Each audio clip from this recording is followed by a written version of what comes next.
I've learned a lot about my friends today. A lot. Yep. This would be worse if I was the straight guy of the group. So, greetings everyone, and welcome to a game franchise that I'd like to say a lot of us are very familiar with here. Because we have played so much of this game and its sequels. Well, not so much the third one, but we've had a couple of games of it. So, Chaos for the Chaos God. I would like to welcome you to Monster Prom. The original game, the first one. Well, second term, but that's because we've got the DLC for this. Along with me for this is Ranna, Santa, and we have decided to do the most evilest thing. We have dragged Fred into this. Oh. Which does now beg the question, I now need to try and figure out what I'm going to do for the thumbnail. For a model to represent Fred. But we will work that out. Just get them all.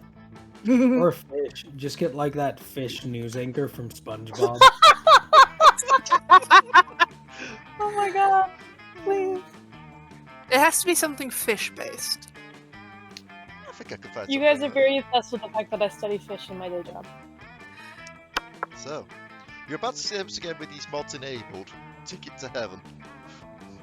Which I forgot Yes. was an official one they actually put out for the mods. Yes. I need to get around to making that KD mod still. I remember talking about it in the Monster Prom chat that they set up. How would you like your mods to behave mixed with the game? Voice interaction J&A. Yeah. Because it's not like full voiced. It's just not the usual thing. 4 of us. Get the DLC Just in the there. 4 of us. I'm Let's do assuming it, we're man. going to be wanting a short game. Yeah, let's do the 90-minute. We'll come back and do the longer one later. Yeah. So, Spooky High School, the sweetest years of our lives. School is not the best time of our lives. Back then, we were young and unafraid. Sometimes reckless, sometimes brilliant, sometimes just stupid, but always willing to live life to the fullest. We were on a wild journey to discover who we really were. So, here comes the interesting part now when it comes to this. Because we usually play this with Dion and we've got like a usual set thingy of who everyone is. Which does mean that the character that Dion normally plays is now freed up for Ranna. But I also feel like I should free up the character I normally play as so Fred can get at them. I'm gonna go out on a limb and guess you play Firehead over there. Oh yeah. I actually kind of want to play Shadow Boy. Oh, okay. That I case, don't know who they are, but I like them. You gotta like the Shadow Oreo. He's adorable. If I recall right, that's the one Rebecca normally plays when we play. Yeah. So, Showtime! Yes, who wants to be player 2? I can. Okay, I'm assuming Liam. Yeah, I don't really have a choice in this, do I? I'll play Oh, Liam Brian, if you sorry. want to play. And I mean, Liam's cool. yes, he's well, Brian. I got it wrong. Liam is. Nope. Liam's the Fire. man. Oh, Yeah. Brian's still Like- cool. Nope. Brian's is like the this cat? chill one of the group. Yeah. I wouldn't call Liam chill in any amount of the word. Sweet! Red. The best part is that Yeah. I'm sorry, but I love a game that is very inclusive. And this game Oh, is yeah. definitely That is that. very thing. sexy of this game. And we had yet to experience its ultimate challenge, the Monster Prom. I went to prom once. I remembered clearly. 2 weeks were left, and as we fantasized about our dream prom dates, we were all scrambling to catch the attention of one of our 8 most charismatic classmates.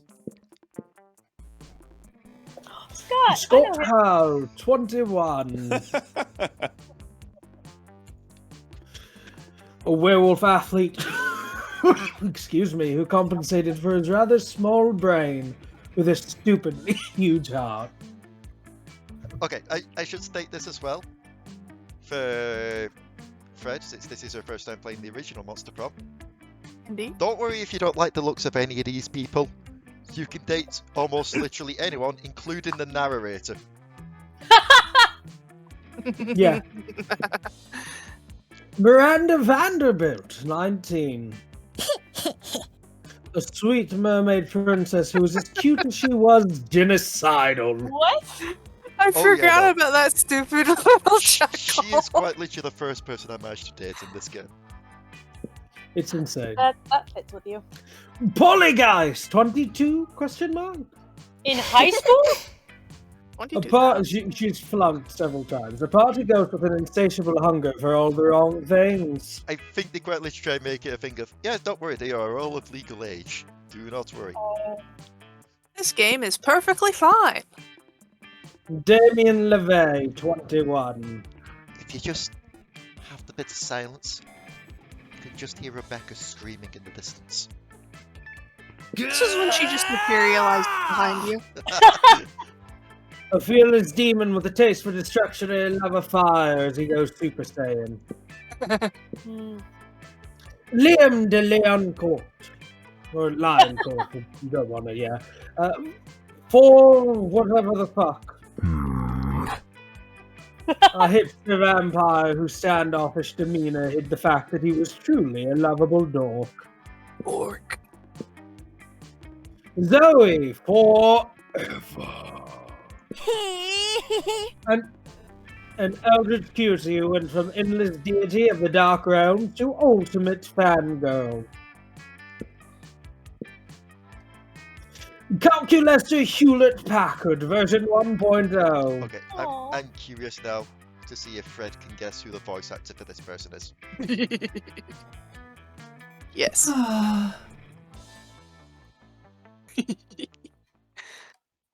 That It was very amazed me. limited, but what it? I'm scared to guess.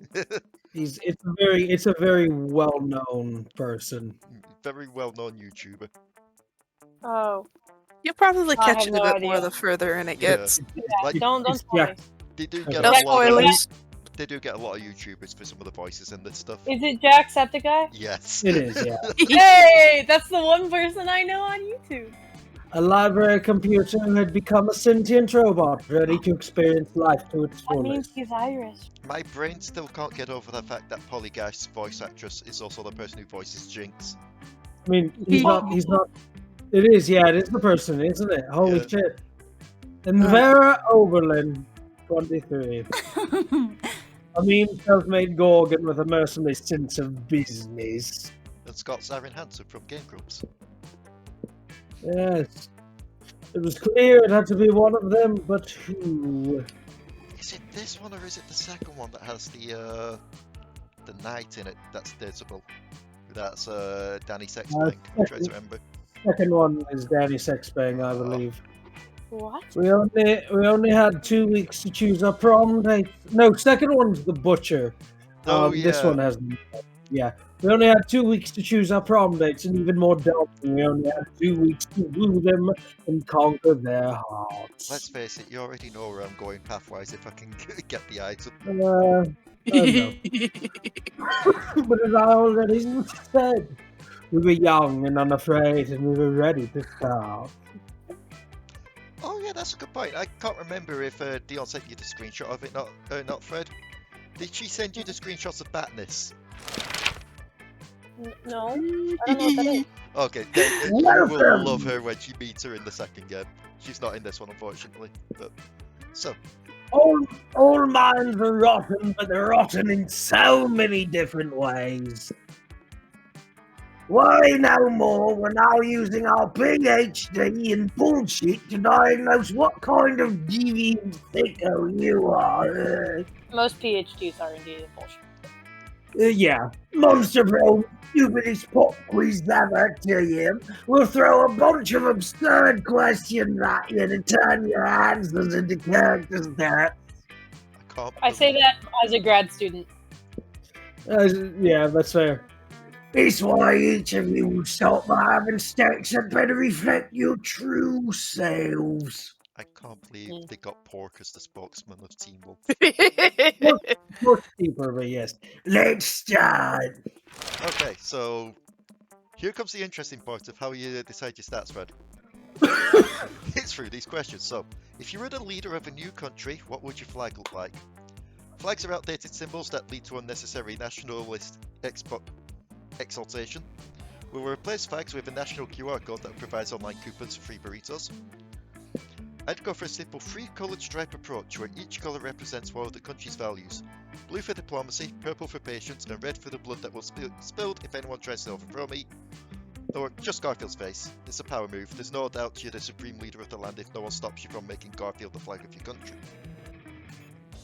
Those are all bad answers. I'm going to go with the middle one.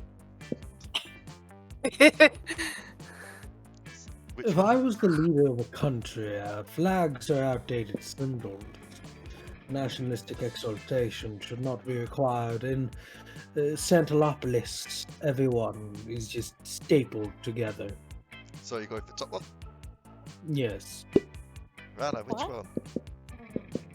Bottom? Bottom. Garfield? Yes. Fred, which one would you prefer? Also the top one. Okay, so top one smart, middle one was bold, bottom one was fun.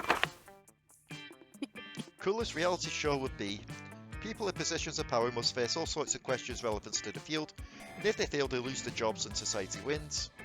8 rich people fighting weekly challenges to see who's the best at giving money to you. 12 experts on the various arts of seduction live in a house where they must face a common challenge. Seducing a potato into marriage, somehow. I'm gonna go with the middle one. To me, the peak form of art would have to be that which reflects culture at its very foundation. We're going with the last one. I want to see these people down fuck potato. I want to know how you become an expert on a various art of seduction. I kind of dig the middle one as well.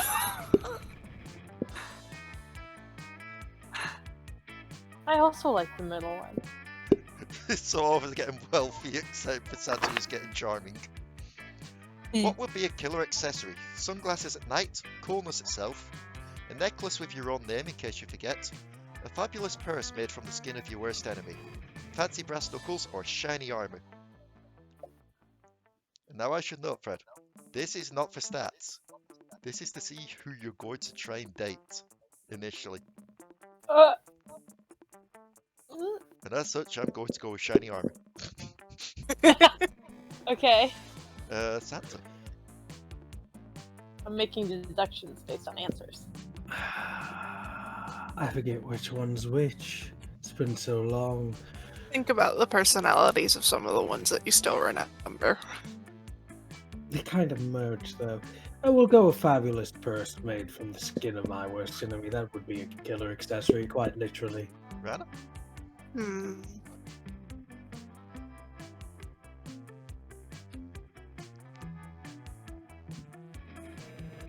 Like, I will state this just purely because Royal Sirens through the Foggers here.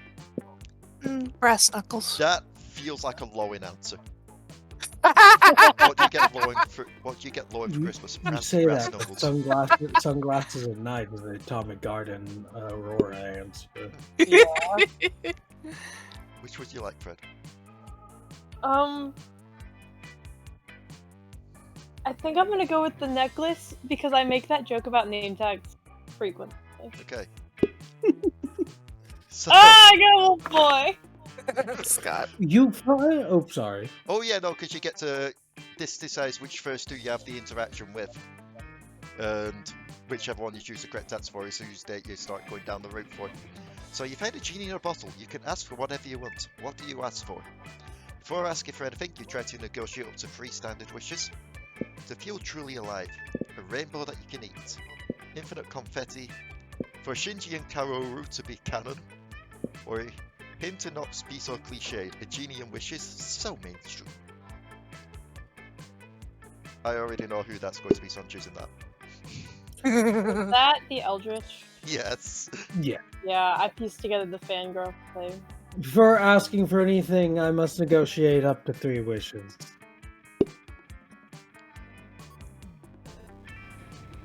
Infinite confetti. I want to feel alive. As I stated before, grad student. Computer boy. Calculaster. It's just the computer boy. Ironically, they are 2 masculine characters. That's Yeah, ironic. I mean, Scott is so yeah, cute though. yeah, He's a stupid boy. The victim. it is. Taking its time to load. Also, we should note, I'm streaming this to them rather than playing it multiplayer, because I remember we've had issues with that in the past. Multiplayer likes going yeet. Yeah. Although it is taking a while to load as well, but I'm assuming that's purely because it has been a hot minute since we played this game. In fact, it's the first time I played it on this laptop. There we go. I had the feeling. Let's do this! Oh! But I forgot. That Valerie's a thing in this. Also, she's taking up the library, so I can't get money. Yeah, I know. I just thought about that as well. Huh? So, each of these areas represents a different stat that you'll increase as you go to them. So, auditorium is creativity, class is smarts, library is money, outdoors is fun, gym is charm, and bathrooms is boldness. So, given all that lot and given Yeah, average, what kind of high school has an outhouse? That's just mean. given I am very low on it, I assume that I should probably go for creativity. That would be the auditorium. Yep. So, yeah, just a little cheat sheet there. Ah. Also, that at the top just shows the timeline of what we got before prom happens. So I'm gonna go to the auditorium just to see what happens. That day, while rehearsing for the class play, it's as though the muses themselves descended to give you figurative oral sex. I just need you to know my eyebrows rocketed up to my hairline. The performance is intense and inspiring. It will be remembered for generations, which is pretty rad by high school play standards. You gain +2 creativity. You catch Miranda posing in front of a mirror, gazing dreamily at her reflection. Who wants to be Love to Miranda? win the talent show. Of course, Daddy pays a dozen peasants to tell me how talented I am every morning, but that's not the same. After all, they're peasants. No, to hold that heavy, spiky trophy in my hands, or rather to have my servants hold it. Oh, that would make me the happiest princess in all the land. But I'm so nervous. What if they don't like my song? What if my skin is too scaly? What if I accidentally say a swear? Okay, Miranda, be calm. Remember what Daddy says. If you don't calm down, failure is 100% assured. That's not helping. Now I'm even less calm. Looks like Miranda's caught in a vicious cycle. Quick! Help her out before she worries herself to death. Don't worry about those chumps in the audience. If they don't love you, then they're untalented at recognizing talent. I know a great trick for beating stage fright. Just picture everyone naked. I get the feeling that's charm. I get the feeling that's boldness. So I'm going to go with like the 20 Baltimore. words, Magic Man. I was about to say your boldness is the bigger one. Oh yeah. So essentially, but you can try and get hints of which one goes for which stats, and always go for the one that will get the highest. Then, Why does the stat matter? because the higher stat you have, the more chance of you taking them to the prom it is. The more chance of getting the answers correct of that type. Because each one has like different stats you need to take them to Requirements. Prom. Yeah.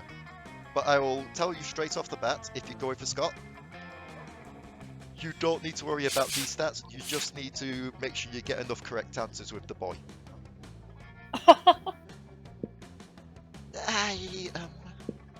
Was I supposed to be picturing you naked? Right now, at this moment? Because I seem to have done so. Entirely by This accident. thing is horny. But it was not unpleasant. You think she's horny? Anyway, This game is horny. in any case, I'm Oh. gone now. Yeah, it is the dating game. I must run away. Goodbye. Miranda does indeed make a break for it, but as she goes, she casts a hungry glance over her shoulder. Nice, you gain +2 charm and +1 boldness. Damn, Leigh. Sure. Also, you can't go to I the same can't- place someone else goes. Yeah. You can dick people over. Yep. Let's go to the. What does it mean that there's somebody's face in the library? That's a shop. Yeah, that's another character. Oh. Oh, shop Oddly enough, keeps if you in go the to the library. right, correct routes, you can actually date her as well. Let's go outdoors.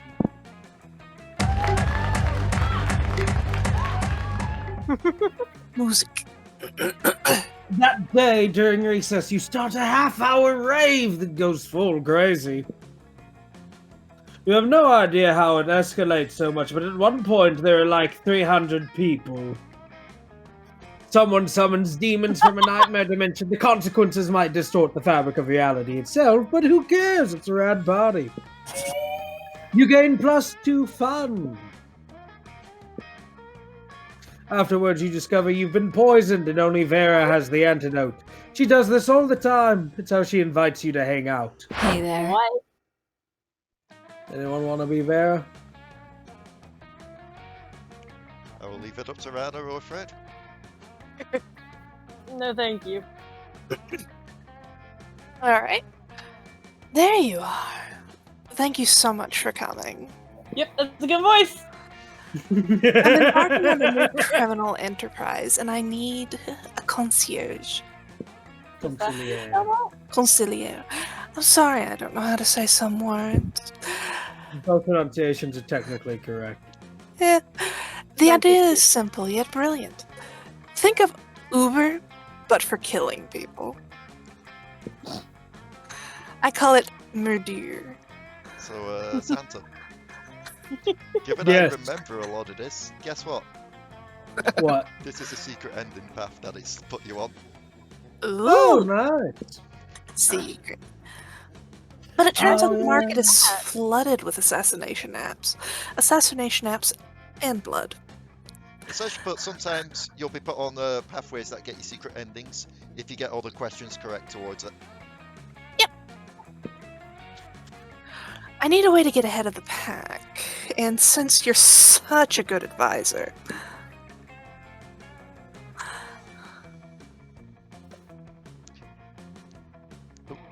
Differentiate yourself by being the only service that offers free-range organic murders. Viral marketing, literally. Tailor a highly contagious virus to make people love murder. We're going with the top one. The bottom one will definitely backfire on me. Okay. So the top one.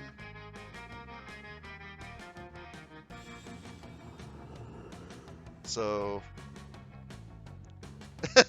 Sorry, I was just having that moment and trying to remember. I think the bottom one is actually smarts.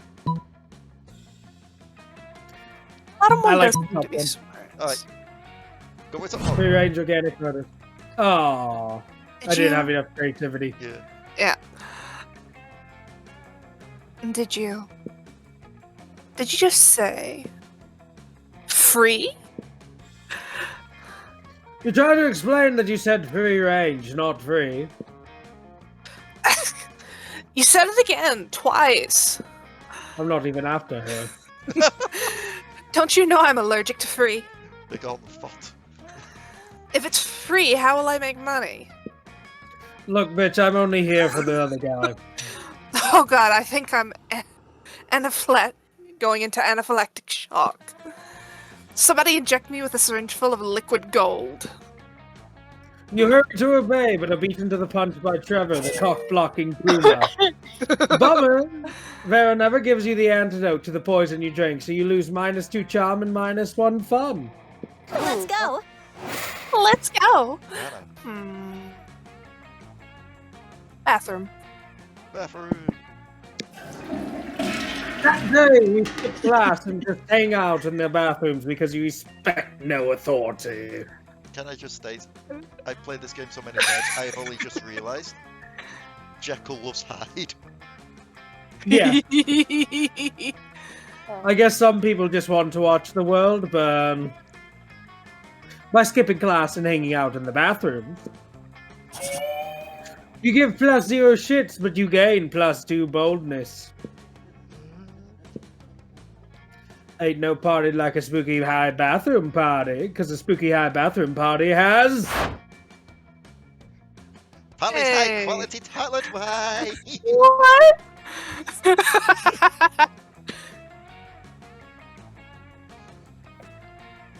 I feel like I should. You know, Yeah, you trans should. voice actors, the droids, trans guys. Yes, a classic part of spooky high life. I love it. It's so good to be part of things. Ugh, I wish more people felt like you, Zoe. My WC wine isn't the hit I thought it was gonna be. WC water closet.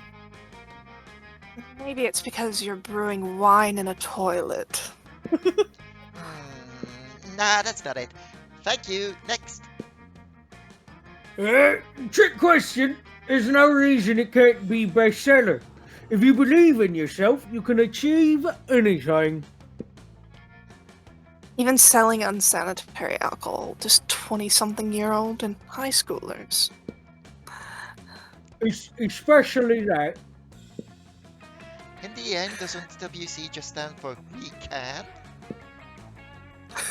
That face. Honestly, we don't use the abbreviation WC in Monster Pulp. I don't know how to pronounce it.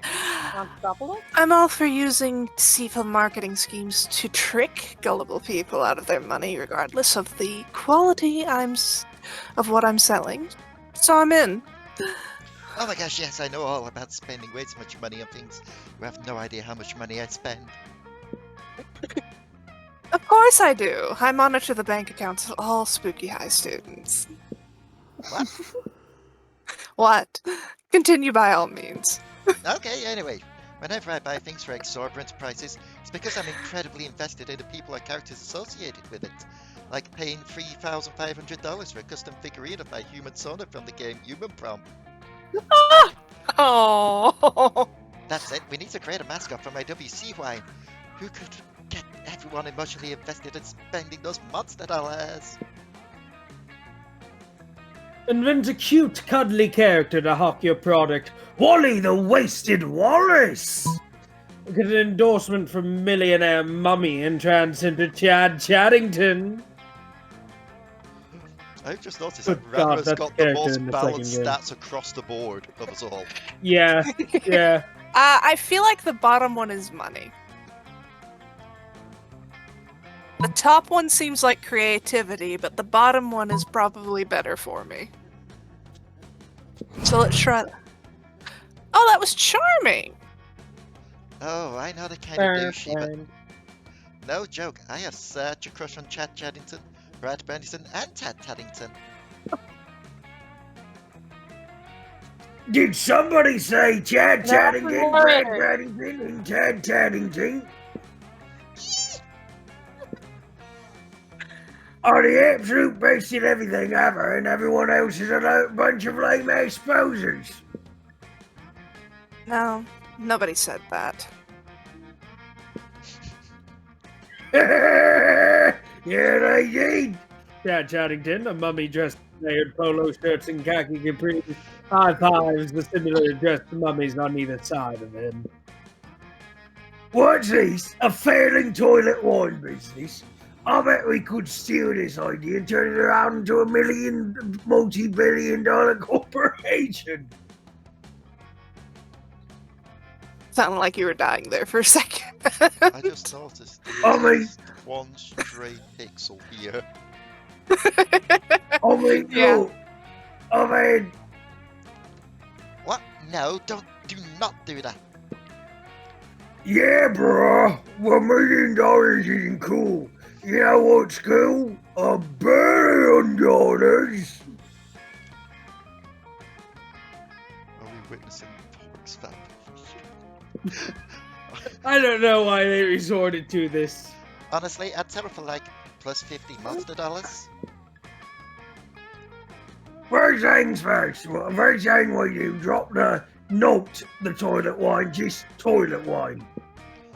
It wasn't even called that. You can't just steal Polly's idea. Of course we can. She doesn't know alcohol. You think anyone who sets a chair on fire owes money to the first person who sets a chair on fire? Do they? Oh no. Damien will be in so much state. The mummies all high-five each other and head out to the bathroom to steal Polly's business. They end up making it bigger, wilder, and crazier than she could have ever dreamed. They expand the line to toilet wine coolers, including such flavors as toilet berry, bathroom air freshener, and blue toilet berry. You know what's cool? $1 billion. You know what's not cool? -3 money. All right. So, Fred, I'm still is balanced, you making me bitch. class, gym, or library? Which one is the Uh, charm? Gym is charm. Gym, I guess. That day, I have a butt! oh my god. That day, an epic dodgeball match takes place. Everything seems lost, but you deliver an inspirational speech that fuels your team spirit, leading to a spectacular comeback. You're clearly a natural-born leader. You gain +2 charm. You're well into another round of dodgeball when, horror of horrors, Calculester gets hit with a dodgeball. Oh. Error! Unexpected collision Yeah. detected. Oh. Entering safe mode. Apparently, Calculestor's safe mode consists of running around the room, tying mattresses and hard hats to everyone to insulate them from harmful balls. He's got hits on his shirt. Oh. Everything must be made safe. I am here to protect you. You got to stop this. Dodgeball is no fun without the prospect of seriously injuring your peers under the auspices of a game. Also, you like Calculester and he seems pretty stressed out. You should probably find a way to repair him. Why are you always trying to solve everything yourself? Ask desperately if there's a doctor in the gym. No time to think. Cut the red wire! Seems bold. I don't have good stats. Nonsense, you're smart. These stats are very accurate to my IRL smarts. I'd say, I'm very smart and not good at much else. I'd say the bottom one does feel like boldness. The top one feels like smarts. It does feel Yeah. like smart. Then let's go with the top one. Hey! What? I'm a doctor! Booms the sonorous voice of Dr. Lizardman, the Lizardman Doctor! Oh, I need a different voice for that. You can tell he's a doctor because of his lab coat. Cool. Is lab coat? Are you from His Newfoundland? lab coat. His lab coat. It's lab You coat. quickly explain the Calculester is stuck in safe mode and won't stop strapping pillows to everything. Dr. Lizardman strokes his scaly beard. Yes, I've encountered this before. I'm just a thing. Take this printed image of a large armored metal lockbox used for storing valuables and tape it over his viewport so it's the only thing you can see. You know better than to argue with a Lizardman Doctor. You sneak up on Calculester and tape the picture to his viewport. Update. Everything is now safe. Safe mode deactivated.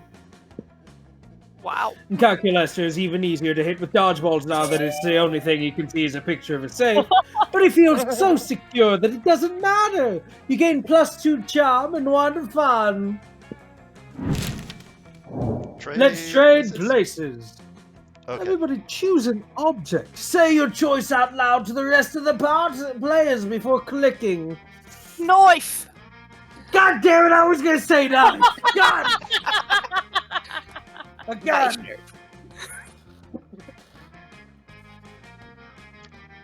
So a knife, a gun. Who said gun? Book? Knife, gun, book. I'm gonna say a salt shaker. Player orders decide on how shitty would it be if you were forced to eat said object. Gun! Gun! Gun! I mean, it depends. Is the gun loaded or not? A Can I knife have doesn't that? have to be here's the loaded. thing. Here's the thing. Can you eat a full knife? You can eat a full knife.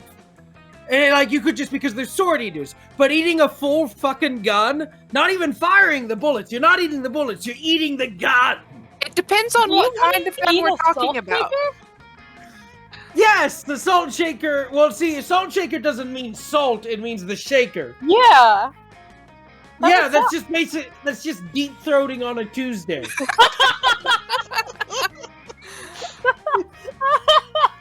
Now, here's the thing I have to ask. What book are we talking about? People a eat good paper question. all the fucking time. Yeah, are we talking Do they eat about the paper way in a it changes large or a quantity? textbook? I don't know. Or like One a of them communist freaking manifesto? dictionaries. I do feel like it is between Ranna and Santa for first place with this. Yeah. I think Santa might get first place. A gun is large, but for some reason my mind went to, yes, but is the safety on? Because you can't really put a safety on a knife. A fun fact, Yeah. doesn't matter if the safety is on a gun will always misfire and shoot a bullet even if the safety's on. What's the point of the safety then if it's not gonna? It's it does supposedly stop it, but the safeties are prone to failure in most guns. Also, I guess the question as well is, what kind of gun are we talking about? I'm okay, yeah, I will specify because Rona said knife. I will specify probably like a handgun. So like a Magnum or a Colt. Okay, in that case, I'll go give first place to Santa because a knife is kind of straight, whereas you'd have to try and angle it while swallowing the gun. Second place is definitely the knife, though. I'm gonna say third would probably be the salt shaker because, yeah. Yeah. And Yeah. fourth is a book because a book is actually something you could probably eat. So, Sure.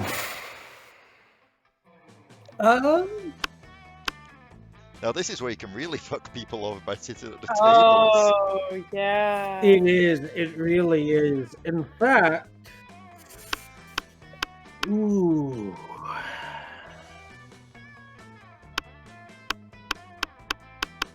Man, my favorite characters aren't even here. There's more? Let's. Yeah, there's a shit ton of characters. Some don't even have icons. Let's go to the table with Liam, Damien, and the Hunter.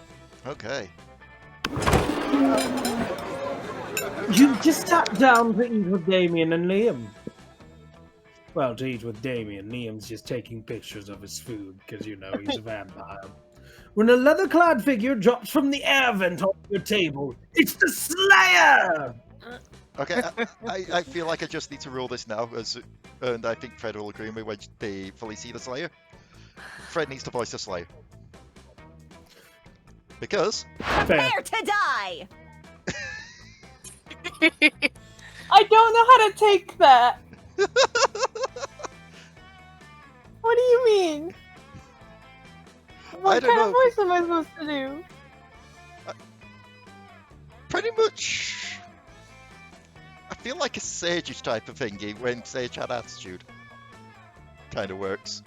Sage still has attitude. There you go then. I don't do it on purpose though. Why did that sound like a question? because I don't do it on purpose, I think. Alright, I'll give it a shot. Lunchtime's over, dirtbags. Time to die. That works. This always happens when we sit together. Your You death-based death- rhetoric is okay. offensive. Don't spoil my food pick. Oh, I'll spoil more than your food pick, Count Stankula. I'm about to spoil your face. Just his though, right? Both your faces.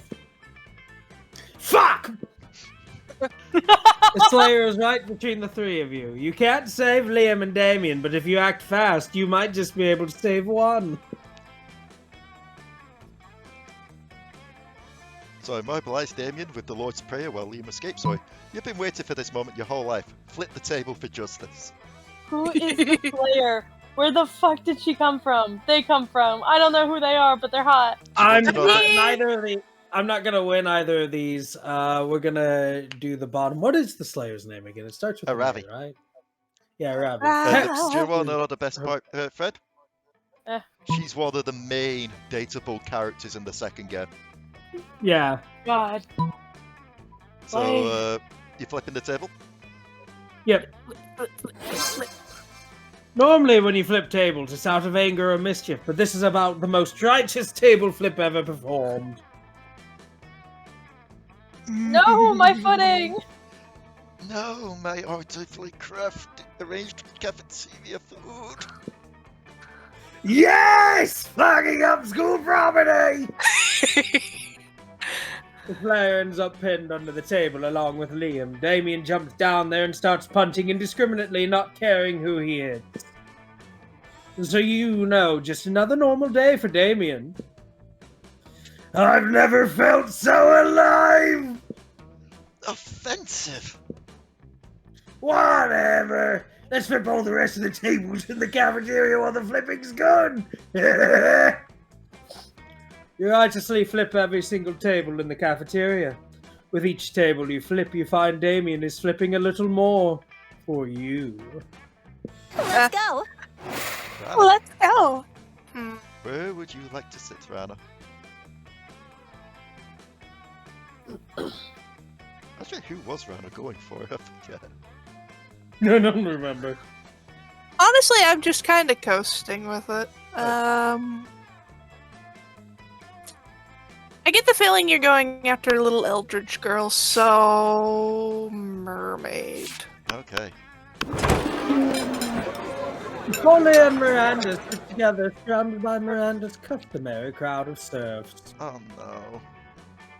Oh no. It's going to be a whole cutscene of me talking to myself. Let's go. Yeah. Whoa, So wait, you've actually got serfs who eat for you? disgraceful. Well, of If course. you want, I can blame Miranda. I find eating to be terribly undignified, so I almost never do it. Hey, me and Anita, so what other kinds of crazy serfs have you got? Well, I have a serf to go to the bathroom for me, a serf to experience difficult emotions for me, and a serf for keeping my silverware in alphabetical order. I even have a serving serf for standing on top of whenever I need to go surfing. Wow, that's a lot of serfs. It's a fair amount. The only limit is my imagination. Unfortunately, my imagination serf imagined a way to escape from serfdom, so now I'm all out of ideas. Well, I I'm love sure with the help of, conversation with yourself. This is amazing. well, I'm sure with the help of Rana, we could probably think up of a dope new kind of serf. Oh, is that so? I can't wait. Well, you're on the spot now. What will it be? Oh, Miranda, you should get a puppy serf. It's not actually a serf. It's just like 50 cute dogs. You should get a party serf. Polly, a serf to experience your hangovers for you. Party surf. A serf? For me? I couldn't possibly. Why not? I do it all the time. But isn't it wrong to make someone else experience negative consequences of your actions? Well, like I said, I do it all the time. My father says I can do no wrong. Therefore, it's probably fine. Oh, okay. Hell yeah, let's hire a dude to deal with all my withdrawal symptoms. Hiya? Polly, dearest, we don't pay our serfs. We don't? Sweet deal! Polly hires the burliest hangover serf she can find, and the two of you go out for the night of your lives. The serf is dead in the morning from the epic hangover, but the memories are well worth the second-degree manslaughter. Let's do this! Show me that money. Whoa. So who wants to be the cat? The beauty of this game being primarily a female cast instead of the other two games means that I don't have to voice that many characters. Ranna, you've only got one voice at the moment. Alright. Welcome to my shop. Buy some shit. I have shit that will boost your stats. Shit that will lead you into stupid new adventures, and some shit that might be needed at some very specific moments. So take a look. So what do we have? Ooh. So, Whoa. we have a lot of shit we could go for. Like I said, I have shit. Oh hey, it's the romantic event. No, Yes, wait. event. Dragon There heat. is? That's amazing. Okay, blanket with 2 holes, Gordon befriending guide, tattoo, glasses, Russian novel with an insightful approach to universal matters such as life and death, a fake title of nobility, a sexy fake Latin accent, a fairy in a bottle, the gift that keeps on giving, a thank you letter from the dev team, very weird drugs, which I am sad I'm too poor to buy that, because if I recall right, that's the thing that gets you the meta ending where everyone just starts breaking the fourth wall. What? They realise they're in a video game if you take the drugs. Bob Ross. Fucking Personal Bob hit Ross. of Winston Montgomery. A corpse. A set of weirdly specific greeting cards. Tickets to heaven. A lemon. An erotic fanfic about dragons. Okay, Dragon Eats. Or a map, which I'm too poor for. I am going to go with... I don't know which one.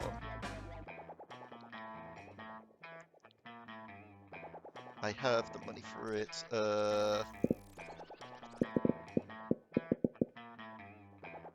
You know what? I'm going to throw Santa a bone here with this. Because I know that this event will feature one of Santa's favourite characters, ensuring that he will get to voice him. We're going to go with the Kale event. So, Oh, you I know, was cute. well, Santa really likes a character in this called Coach. The Coach features in Kale's plotline. Yeah, I am a sucker for Coach. Plus, you know, given Dion isn't here, I feel like we need to get some Ace rep in here with her as well. I was about to say, Yeah, there's 2 more of us! yeah, but you know what? Fair, that's me. It is 119 in the morning. I won't get myself. Actually, no, I want to go with lemon. No Lemon, refunds. Go for the lemon. Do it. lemon. I'm a All right. Lemon! I'm assuming, Fred, that you want to go and sit with your robot boy. Well, not just Robot Boy, you got freaking... It's Scott there Also, too. Superboy. Yeah! Yeah, okay. Boys! When you arrive at Scott and Calculator's table, Scott isn't there. He comes back when you sit down, clearly delighted. Oh man, everybody's butts smell great today. It's like a bouquet of butts. A bouquet! Hey, look at this. Fred is here too. Hey, Fred. I'll bet you also have a butt for me to sniff. That's what you'd say into a friend, but alright, that's good anyway. Adorable. Thank you, game. Keep in mind, he's literally a dog. Scott, I advise you to terminate your current course of action.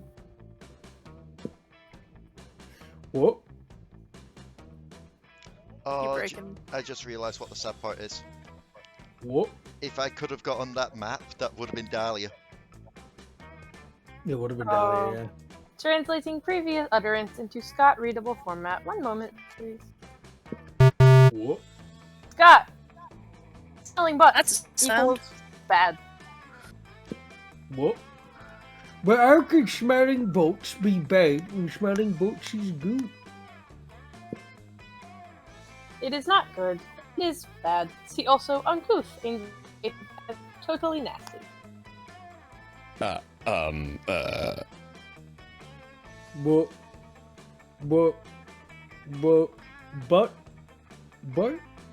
But either Scott is malfunctioning or he's just been distracted by some fun new butts.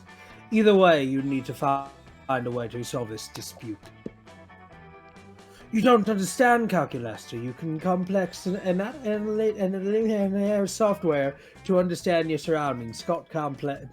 Scott's complex analytical software is smelling butts. Calculester's right, Scott. You got to be polite and respect people's privacy. Why not present with them on official form requesting a butt smelling? God damn this game. These are weird. You could always See- inky pinky donkey. So that one would be For Scott and for then the Scott, other that one's one's for Calculester. Who do you like more? Choose your husbando. It's Choose the bestest. So I feel so conflicted about choosing between two boys. Alright, if Okay. they were chicks, who would you choose? I'm Oh, honestly surprised that's not been an ending added to one of these games yet. what? The gender bent ending.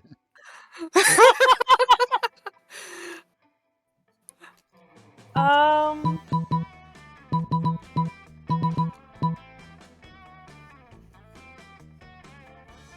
Oh, Scott is such a good boy. Scott is a good boy. I'll go with the first one. Okay, so you're going to go for Scott. Yeah. Going for Probability of veracity, unlikely. Live demonstration required. What? What? Translating. One moment, please. Go smelly butt, Scott. That is a good boy. You don't have to tell me twice. Technically, yes, I did. Please report back with all butt-related findings. Awesome, bro. You don't have to tell me 3 times. Here I go. Go. Scott's oh god, stop in Matt the Shoggoth's unspeakable crack, and then hightails it back to your table. Now, Scott, please share what you have learned. Well, Matt spent first period in haunted math and skipped second period to devour souls underneath the bleachers. He's 10,000 years old, he's a Capricorn, and his favourite TV show is The Great British Bake Off. Great show. Also, his fart smells like barbecue sauce and goose. Critical levels of awesomeness detected. My sensors confirm your report. I suppose there is more than one way to smell a butt, as they say. Who is? That fact alone is enough to make Scott as happy as you've ever seen him. Nice work. Let's trade places, bitches! Everybody choose a part of their body. Say your choice out loud to the rest of the players before clicking. My ass. Tooth. Why do I feel like you guys know something I don't know? I don't. I can't Elbow. remember. These are random every time, so. So, elbow, tooth, tongue, and my ass. Player order is decided based on how plausible it would be that 50 years from now, thanks to incredible tech and scientific progress, couples interchange their parts of their bodies as a romantic gesture. What was it? Elbows, tongues, ass, and tooth? Yeah. Yeah. I mean, That's tooth all is the good. most likely one to do so while still surviving and not being. That is true, and yet in a sick and twisted way, a tongue as well. I'm sorry. You know what? You know what? Who said tongue? Who said tongue? I said tongue. Okay. Who said ass? Me. Who do you think said ass, Santa? Who said elbow? Okay, great. Yeah, I never know with you. I sneak up sometimes. Don't play that game. I do think that's- I don't want to say tooth because I just went first. I'd be willing to go second if there's one better than tooth. Okay, so I'll say this. A romantic gesture means something you've gone extremely out of the way of, that's life-changing, and yet you did it anyway for love. And I feel like You Tom just see would these be that. couples with men with the dumpies just. I would say yeah, tongue. Tongue would be that. Yeah. Now ass. I'd say tooth before ass. Long before ass. Ass Tooth and elbow. before ass. Ass or elbow.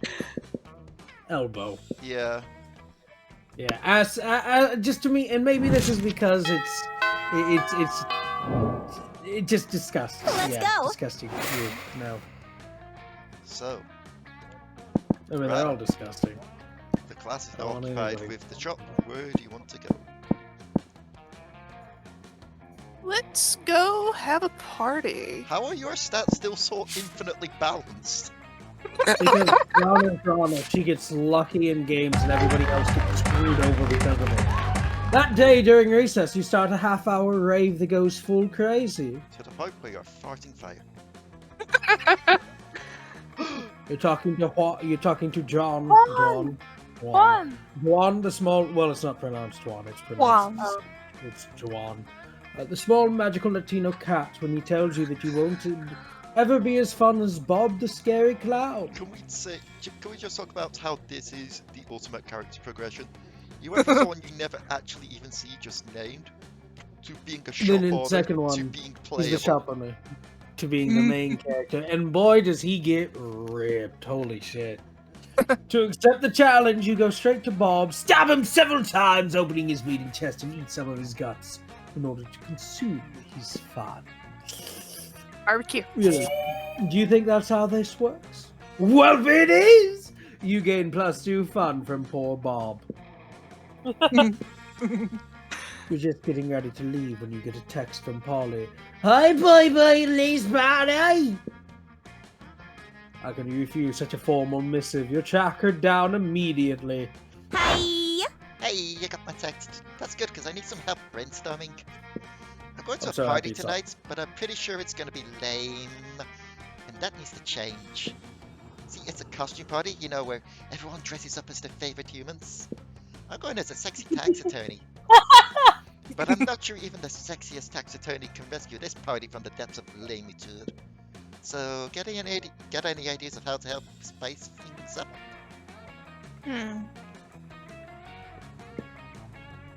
Oh, you've got some ideas, and they're the spiciest!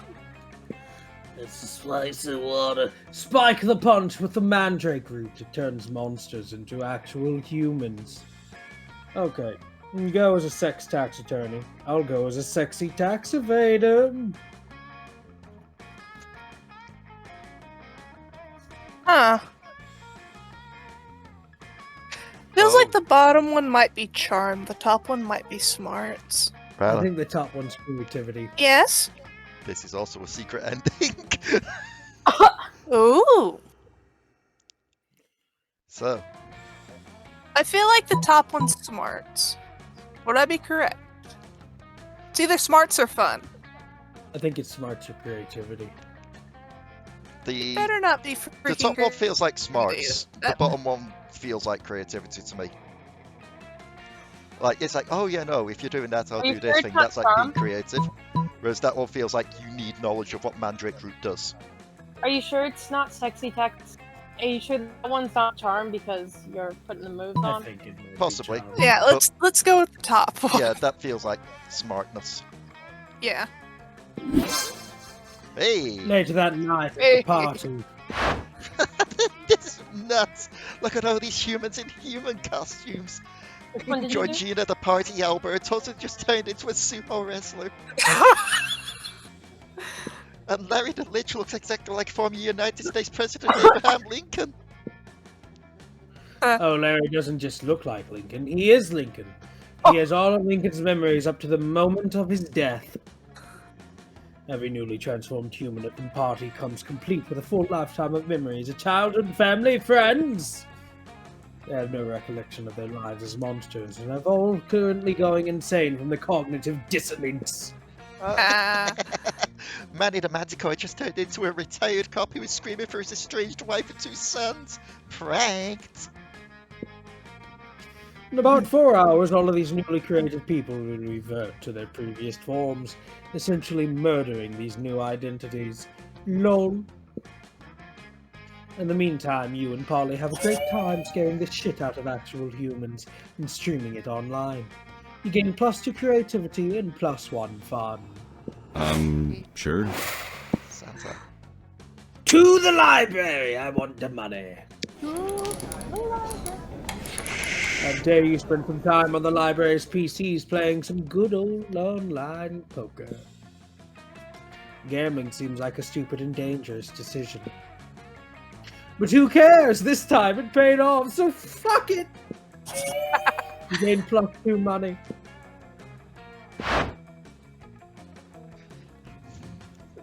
This group project is worth at least 30.6% of our grade. So I want you to focus, Calculus. Are you good at math? Can I just state, I love the fact that Santa went to try and change his path to Damien. Yeah, it's like, no, Vera's still here, it's still Vera time. Friend Vera, I am a supercomputer. I am made of math. Great. So no shenanigans, you guys. I mean it. Nothing crazy can happen in this library for the next 30 minutes. We must save the world. Who are these people? It's the Oh yeah, governor. you haven't. Yeah, you've encountered one of them, but you haven't Yeah, encountered you've all encountered of them. her before when she were on the farm in Road Trip. Yeah. That These was a are the fun other one. Yeah. Oh, okay. I feel like in order of these kind of things, I'm just gonna go out my way and state this. This feels like a case of Fred, Ranna, me, or Fred, me, Ranna, or I don't know. There's various combinations we could go here. I'm cool playing the one on the left. What is this? Shortest to tallest in real life? A match of Hey! game? Yeah, I'll take Shut white your- haired. You fucking shut your pie hole, you cat. we're here. Oh God, hang on.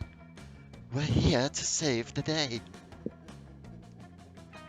I know it is very rare to see students at Spooky High studying friend joy, friend hope, and friend faith. But I assure you that the world is in no danger, and this is a very normal activity at many other schools. Oh no. Hey Santa, there's you one. That! Ah, fair ladies of magic, you may have beaten me to the library, but you shall not beat me to their souls! Do you know what the Who is worst part this is?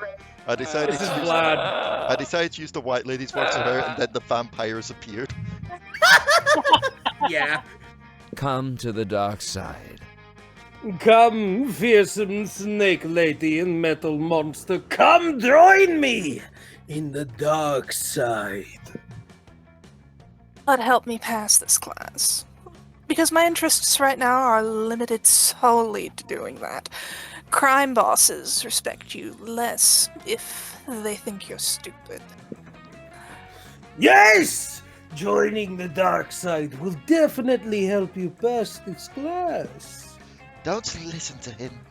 Those lips speak nothing but lies and give nothing but kisses of betrayal. I forgot Vlad actually appeared in this originally. And it's also an incredibly fiscally responsible decision. Fiscally Right. responsible. Tell me more. Yes, please tell Yes? us more. From Did it go- context, I am assuming that this dark side refers to the evil nature of your plans rather than color. but moral ambiguity often confuses me. No need to be confused. Joining the dark side is the right thing. Oh, I always do my best to do the right thing. No, don't. I'm pretty sure, and I'm a pretty big fan of doing the thing that the opposite of the thing the Coven is trying to get me to do. So I'm almost. But if Hello. they go to the dark side, how will they go to prom at your side? Time to sway them. Hi, Ranna. Welcome back to the land of the living. Demetrius is not telling you the dark side's darkest secrets, terrible Wi-Fi. No way. Everybody's going to the dark side these days. It's totally tourists and played out. The hot destinations this year is Malaysia. Top sounds like smarts. Wait, is this me? Who is Yeah, this? it's I you. forgot who this was. It's you. Oh, Yeah, alright, that's yeah. you. We're going with let's go with the top. What a worthy adversary. Indeed, our Wi-Fi, like everything else on the dark side, is the most terrible Wi-Fi imaginable. Our evil sentient wireless internet crashes at only the most inappropriate moments. And during the climax of your favorite show, when you're downloading a JPEG of a boob, when you're sitting on the toilet staring at your phone to avoid considering your many emotional assets. Issues, sorry. Dyslexia is prevalent on the dark side too. Yeah, that sounds terrible. The dyslexia or the Wi-Fi? It is the worst! No, I mean, like, that sounds really actually bad and unpleasant. Oh, well, that's the point. Why would the denizens of the dark side intentionally subject themselves to poor Wi-Fi? This seems irrational. Wait, is the dark side just a shitty apartment with low-tier Comcast internet? It is, isn't it? Well, I mean, How many bedrooms does this dark side have, Dimitri? How many? three bedrooms. But only one bathroom. Get out of here, you disreputable real estate agent. Get. There snakes lash out at Dimitri, and he vanishes in fright, leaving behind the stack of apartment applications he was going to try and get them to sign. And that's the last you'll see of that character till the second game. Could I also... Good job rescuing your friends from a predatory landlord-tenant relationship. You gain +2 smarts and +1 charm. Also, remind me, Dimitri's related to Liam, right? If I recall right, yeah. Yeah. Also, one thing I remember as well is even though she doesn't say that much, she is probably the most tragic character in this game. Oh my god. It's a small Coven member. What happened to her? The best way to put it, she would give Rhea a run for her money in the death stakes. Oof. The Coven does a lot of save the world stuff. Yeah, they are essentially the Charmed parody. All right. Speaking of Fred. No, I mean for, the whole Rhea tragedy thing, not the Charmed parody. Too late, Fred's life is a charmed parody. The power of 3 for like the first 4 fucking seasons defeats every big bad. I was about What to is say, we Charmed? took... What is charm? Oh my god. Oh my god. Just choose your option. You disappointed me. Essentially, but old 90s TV show about a coven of witches basically saving the world from demons. The original, in my It- opinion, it- is really good. Oh, me and my mom got hooked on the original series so The- bad. The original has not stand up to the testament of time, though. and it's from that era of like dark fantasy, modern day stuff like Buffy the Vampire Slayer and shit. I always preferred Buffy the Vampire Slayer. I know that. Charm is great, but I really enjoy making fun of it because it's really campy. Oh, yeah. And the fact that, like, the first 3 seasons, every bad guy is defeated just by them holding hands and saying the phrase, the power of 3, the power of 3, the power of 3. And, like, 90% of the villains are actually just their boyfriends that end up being, like, demons or warlocks or some shit. So, Or their future children. It's weird. where do you want It's to go? just Can you refresh me on the places? Creativity, charm, smarts, boldness.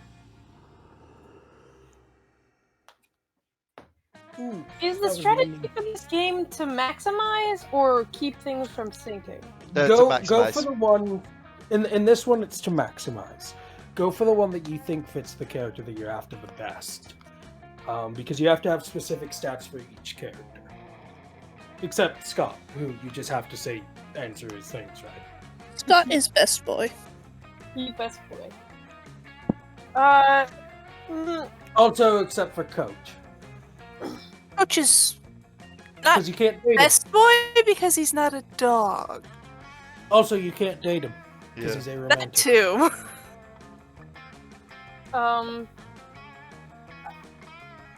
Sorry, I'm a very indecisive person. Auditorium, why not? That day, while rehearsing for the class play, you can't help but feel that you're not as good as the role requires you to be. There doesn't seem to be any ordinary way of getting yourself there, but there might just be an extraordinary way. You summon the devil, one of many, What? probably one of 2 Damien's gay fathers, and Yeah. make a deal to enhance your creativity just a bit. You gain +2 creativity, and also lose 3 years of your life at the end of the deal, but who cares? They weren't happening in-game anyways. You know, just calculus connected to another computer by many wires. You worry it might be a weird sex thing that could preclude you from doing weird sex things with him, so you decide to interrupt. Farewell. Ah, hello, friend Fred. Pardon the mess.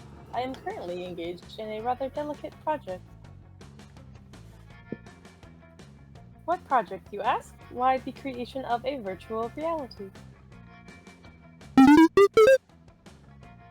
My studies indicate that the best way to improve my understanding of organic life is to simulate an entire universe full of it and observe the results. Remind me, Calculus was made by, like, was it Polly and Scott, or was it They Polly were and Damien? Damien and Scott, I think. I think it was Oh, all yeah, it was- 3 of them. Yeah, they just asked. They accidentally made him for like a school project, and then he became sentient. Oh. Dang, you were really hoping he'd decide that the best way of understanding organic life was to get naked. I- As an asexual person, this God. is So- totally comfortable. Couple of quick things. Number one, I What's just up? remembered that Scott has an ending where he's declared king of the furries. He does, yes, and also Fred. I just want you to know that also as an asexual person, it's even weirder to say this shit. Yep. On top of Um, that, would you believe, Fred? This is a secret ending. Half. What? Honestly, I Maybe you thought can Calculuster was also ace. Yes. Yeah. So Only because he actually physically cannot do it. But I don't think he ever says he is. There is a character that is, and then there's a non-binary character, which is the Grim Reaper. yeah, Who's the ace one, though? the moss person. Vex? the shrub- Oh, no, the yeah, shrub person. Vex, the Cursed. Oh yeah, Vex Wait. as well. Yeah. Also, yeah, the Shrub. So But Vex is also ace, because I remember you can date them. They're them. Please, join me inside my virtual world, and I will show you around. A whole new world. Now that's more like it. Almost in a virtual world with Cal. You wonder what sort of sexy lady he's cooked up for himself in there. You put on a headset, the realization that your friend ends up being Ace. Wow. Hello and welcome to. Oh, sorry, that's you. I'm still reading from the narrator. Hello, and welcome to my virtual reality. As you can see, I have already implemented real-time character rendering, sports clothes, and realistic physics. I am beginning to worry, however, that my physics might be a bit too realistic. Liam is perpetually discussing art and creativity, and it has caused me to wonder. Should I merely be using the physics of the existing world, or should I innovate? Innovation.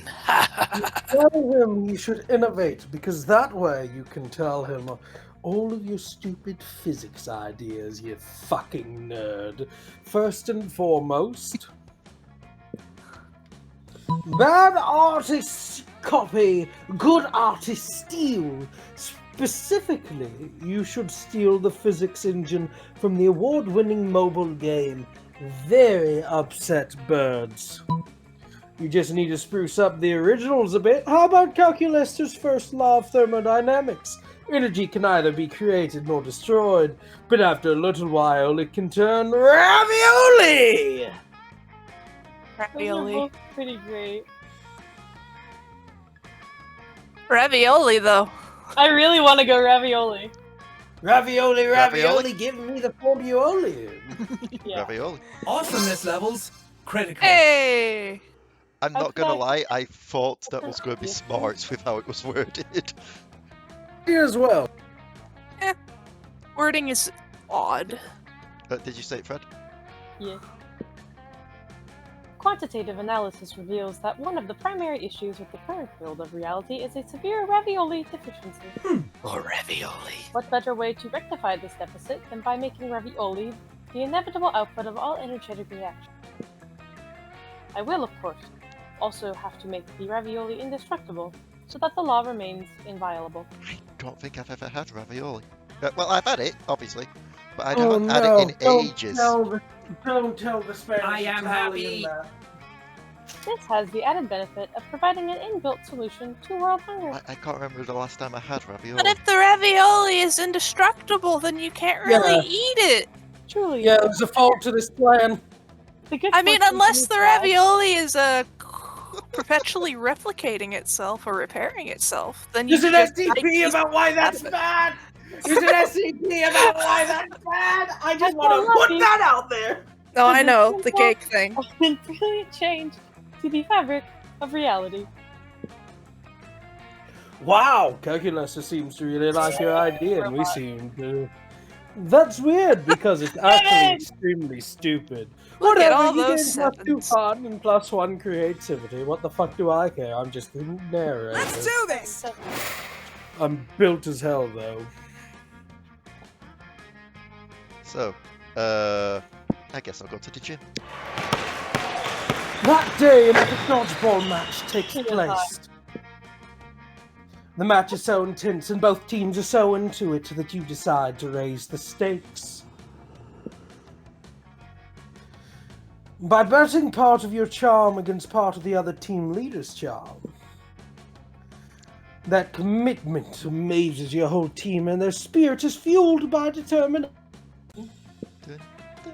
Finally, you win and take +2 charm from the other team's leader, which is now a bit less fabulous. Ever since you bought your precious lemon, you begin each morning by staring livingly at its wonderful yellowness. So juicy, so succulent, so tempting. You lean in for the sour kiss when... What a commoner. Guards, Caesar. that's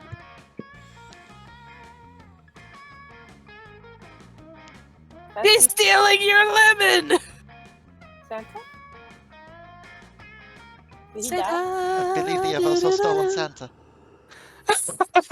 Santa was the lemon the entire time. I guess I'm taking over for narration duty for now. While we wait for Alright. Santa to return. Before you know it, Miranda's bodyguards have seized you, and she grabs your precious lemon. Now, what do you think you're doing? Traitor? You're a total traitor, Face. Miranda chucks your precious lemon as far as she can. He goes about 4 feet. She doesn't have a lot of upper body strength. Disgraceful. It's totally disgraceful that you're competing against Scott and me. Competing? You're confused until you see Miranda pointing at the worst and also cutest lemonade stand you've ever seen in your life. It's made out of wood planks with several nails sticking out wildly. Someone has painted lemonade, and it costs $50 monster in front of the stand. These words are clearly I'm back written with the potato! These words are clearly written in blood. The other narrator's here. Not nice. Yep, it's your blood now, bitch. Scott is working the lemonade stand and also waving at you, adorable, with one of the bloody wooden planks. You see, the other day, Scott and I were totally bored, so we asked Vera how we could have fun. She told us there's no greater joy than the joy of entrepreneurship. We were confused at first. I assumed entrepreneurship was some kind of fancy, weirdly named ship. But as it turns out, it's the act of getting money, not by birthright, nor by extorting your subjects. Exotic. Awesome, bro. I'm eating a full potato right now, I just want you all to know that. Glorious. Because we do It's that a over here, right? potato. You learned this from the road trip. Potato. And I love a good challenge. In any word with more than 3 syllables is already challenging by itself. Okay, I feel like I need to state. I think it's because when you said you're back with a full potato and you eat a full potato, my mind instantly went to you eating a raw potato. I don't know why that's a thing my mind went to. It's been cooked, don't worry. Shall we start with the lemonade stand? But nobody has bought any lemonade yet. Which sounds like not a good thing for a lemonade stand. But what do I know? Wait, I see some business opportunity!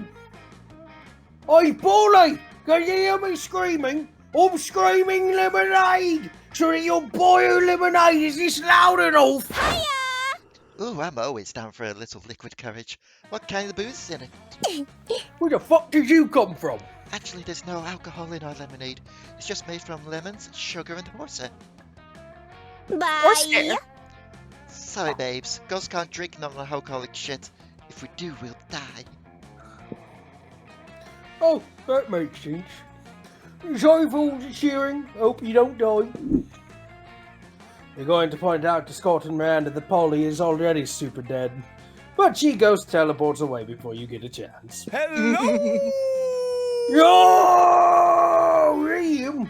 My dude! Come to Lemons! Lemonade! Do it! You! So mainstream. Lemonade? At a lemonade stand? What is this? A coming-of-age movie from 1984? Actually, that would be super meta and awesome. But since I don't see a film crew, I'm assuming you're just selling lemonade, which is absurdly passé. Thanks for the compliment, bro. You hear that, Miranda? We're back. We're pasta. We're pasta. Ravioli. Ravioli, give me the formioli. Idiots. That's not a compliment. It's an insult that demonstrates my superb vocabulary. If you're going to be this cliche, you may as well start Kicker campaign for your lemonade. Crowdfunding is as out of fashion as patriarchy right now. You're about to burn your tongue on the hot potato for a second. You're about to point out that for someone with such superb vocabulary, you've heard him say passé and cliché 1 out of every 3 times you encounter him. But then Miranda stops you with a very high-pitched noise. Ooh, I've heard of this Start Kicker thing. It's a website that allows peasants to give their money away. I feel very attacked by the fact that me and Dion backed stealing games on Kickstarter. Start Kicker. Whoa, it sounds dope. Thanks for the advice, Liam. You're like always here for us, bro. I'm out. You two are ruining my carefully crafted tsundere vibes. No, not Tsundere. Sophia. Except he's not a tsundere. The Very. fact that you try and craft that. Scott and Randa immediately whip out their good phones and start planning a start kicker campaign. Scott is just using a piece of cardboard with a picture of a phone screen drawn on it, but really he gets the best signal out of all three of you. It seems that we need to promise the peasants some kind of reward for their money. What should we give them? A reward for our lemonade campaign? Maybe we should do... Scott thinks hard about it for 12 full minutes! Aha! A glass of lemonade! Perfect! Okay, I wrote that one down. Now we need something even fancier for another reward. Maybe Glasses of lemonade? Drat, where are my ideas first when I need them? Having ideas is for the working class. We, nobility, are all about suppressing them. Whoa! We need another reward. Dang, my brain is overeating already. Leigh! Leigh! Leigh! Help us! We checked the last project you backed and Start Kicker, which turns out to be these wonderful games! Well, actually, I think it's the Owlbear thing, isn't it? Anyway, after rewarding... No, well, it's D&T. Yeah, D&T, the second round of D&T. Yes, after reading through the Human Prom 2 campaign for inspiration, you had the perfect idea for a fancy reward. If I recall right, me and Dion got this Lemon DLC, like, Lemon ending because we backed it to the Kickstarter as well. So we got it early. Exclusive beta access to the lemonade!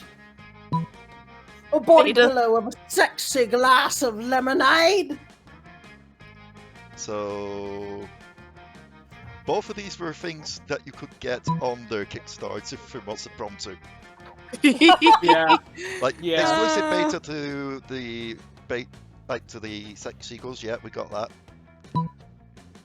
I am still sad that I didn't back enough so I could have gotten the Polly one of that. But they also did one of Zoe as well and Damien. Exclusive How beta access, 'cause the Sports majestic. Society. Beta access to our lemonade? That's genius, Leigh. Oh, so beta access would be like giving our backers lemons? Yes, it's perfect because it entitles less work on our end and we can charge more money. Well, but why people would pay for lemon instead of a lemonade?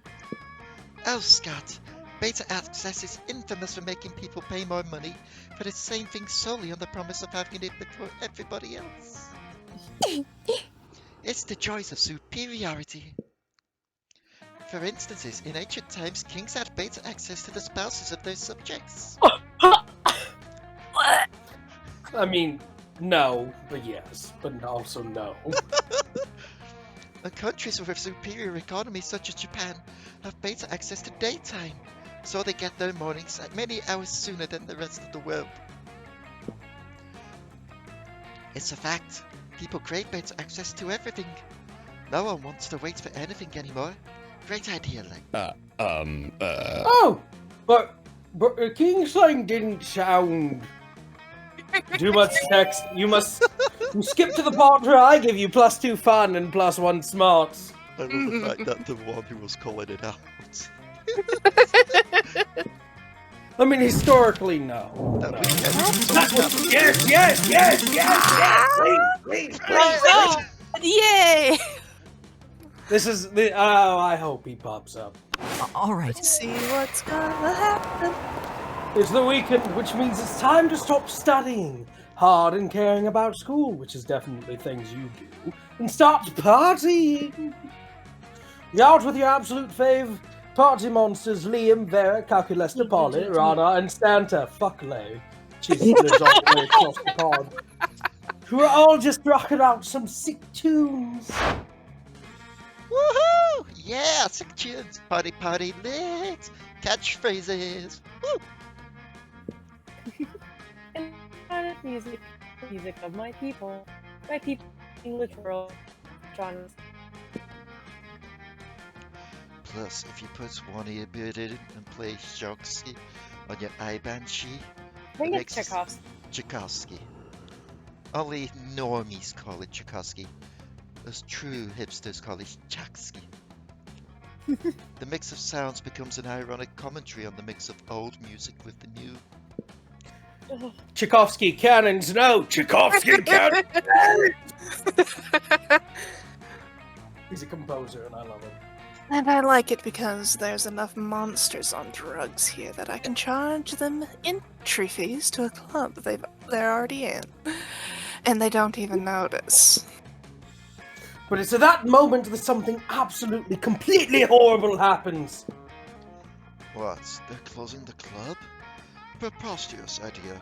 I haven't started my EDM/Wagner's The Ring Cycle mashup. Why would they do that? So you guys want to know a fun fact about Wagner's The Ring Cycle? Sure. It's Nazi propaganda because Wagner was an anti-Semite. Which is actually funny because he would constantly call Nietzsche, who actually hated anti-Semites despite the fact that his philosophy and his ideas were constantly used by them. He would constantly call him a Nazi, and Nietzsche would constantly call Wagner, "You're too French to be German, buddy." But yes, Wagner was an anti-Semite, and the Ring Cycle is a huge thing about why Jews and Africans are horrible, and the true people are the Nords. Wow, that's bad. Yeah, it's really bad. Yep. Friend Liam, a quick short indicates it's the legal closing time for clubs, and that technically it would be illegal for them to keep their club open any longer. Fiscally illogical. For whom? Not me. One more song, one more song, one more song. Everybody jam with me. No. One more song, one more song. I'm sad it's not one of the ones where he shows up. This is not gonna work. Time for you to step up and get the club to play another song, but you don't have time to do it alone. Just grab your most persuasive, most charmingest friend to help you out. Which one of us is more charming? Yes, Don't look Fred. at it. Rana is used to persuading the owner. In fact, the club used to be a Chinese restaurant until one day Rana was like, "Hey, can it be a nightclub?" And the owner was like, "Yeah, totes," and transformed it on the spot. 7/12, it used to be close to 11 p.m. until Santa united them to keep it open longer, and they were like, "Yeah, totes," and immediately kept it open. Choose between your Am friends. I supposed to remember who's more charming? Nope. Which one do you must like the choose. sound of more? What? Rana is just funnier. Ranna does have the more balanced stats as well, so as long as we're not going for boldness. Actually, let me just check. Oh no, wait, I'm checking Fred's stats now. The game's like, fuck you. I told you!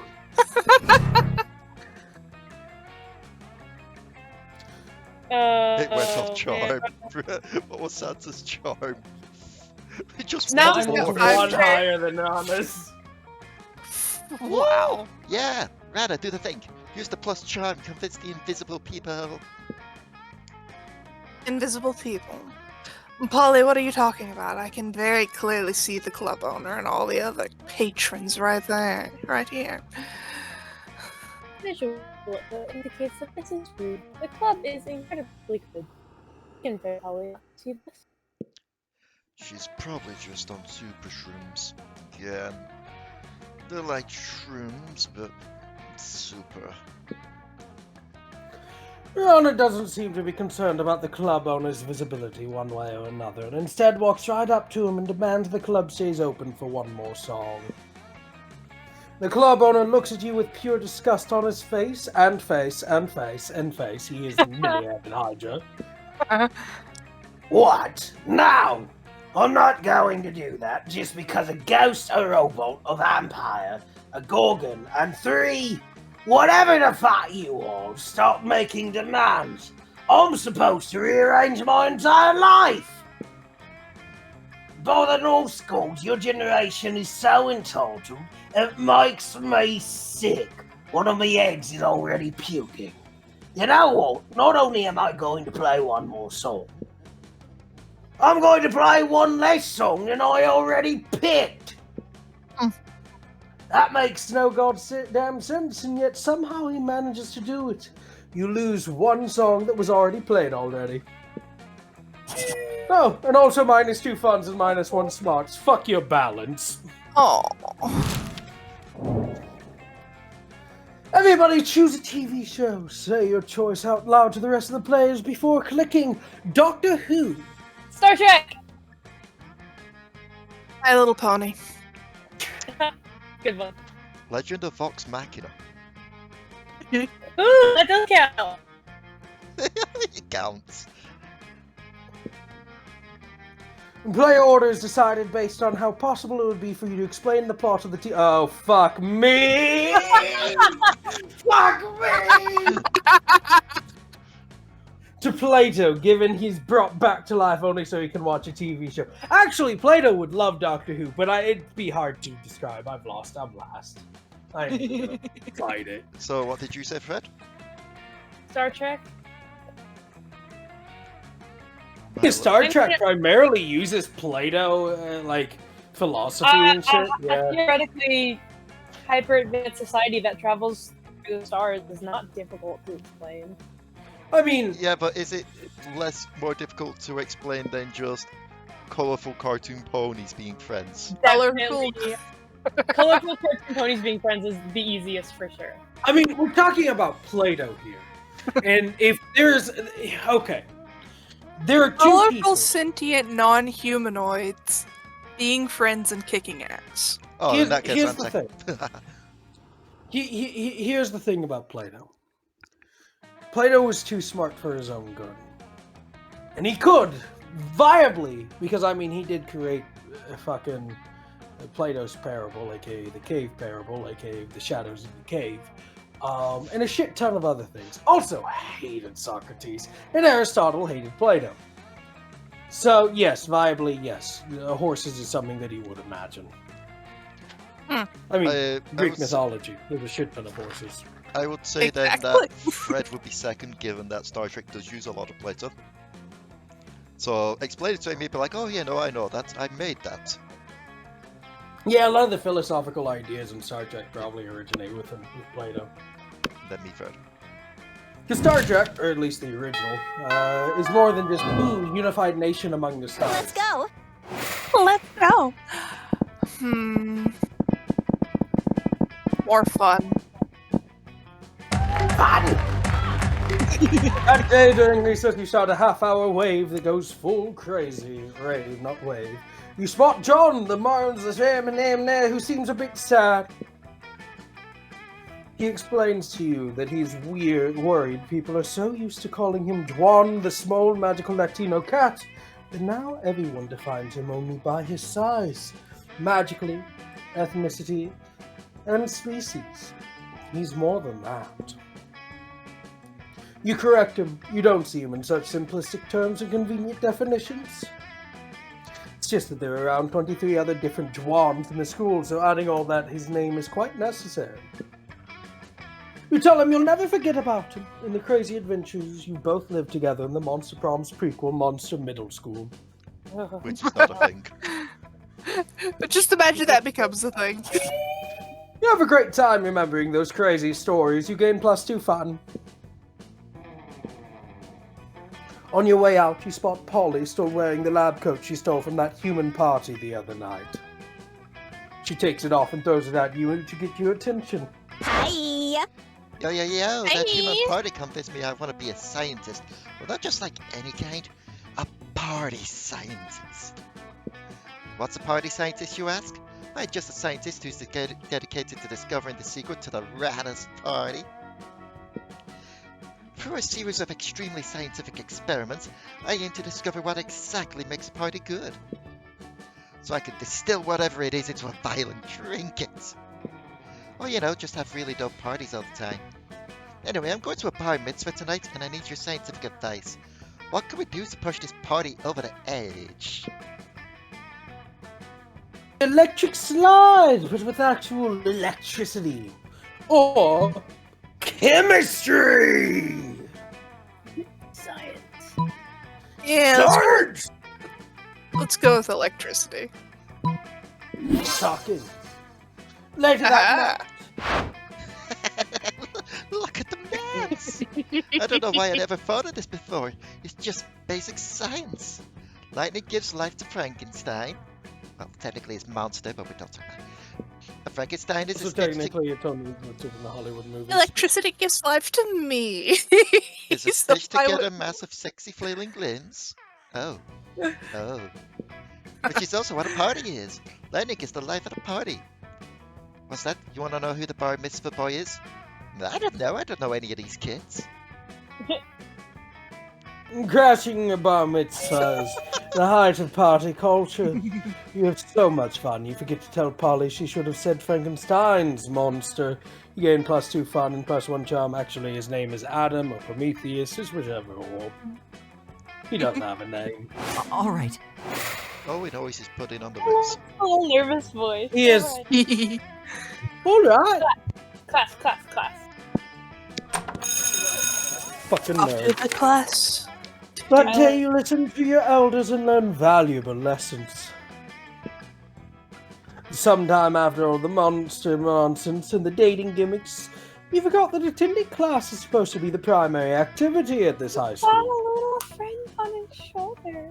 Oh, he's Yeah, Robert. it's... Yeah. I love him. You gain +2 smarts. So, I gotta say, this is the thing that's a little bit weird for me as the Brit of the bunch here. We finish high school at 16. We finish in We 18. finished at 18. To be fair, though, I think we start high school. I think your high school intakes things that we have that are basically non-existent over there. Like, your middle school is the same as high school, right? We have primary school, middle school, high school, Are you a full adult at 16?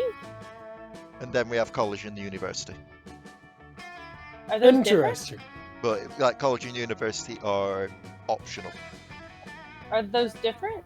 College and university? Yes, a you- college and a university are two separate things. Yeah. University, you need like the big degrees to try and get into to get the better degrees. So, yeah, over there it's basically it's like like a Ivy community League is college. here. Yeah. However, here in the U.S., a university is different than a college. University gets more funding and is much bigger and is often wise more state-centered compared to a college. I go to a state university. Pixel is still Yeah.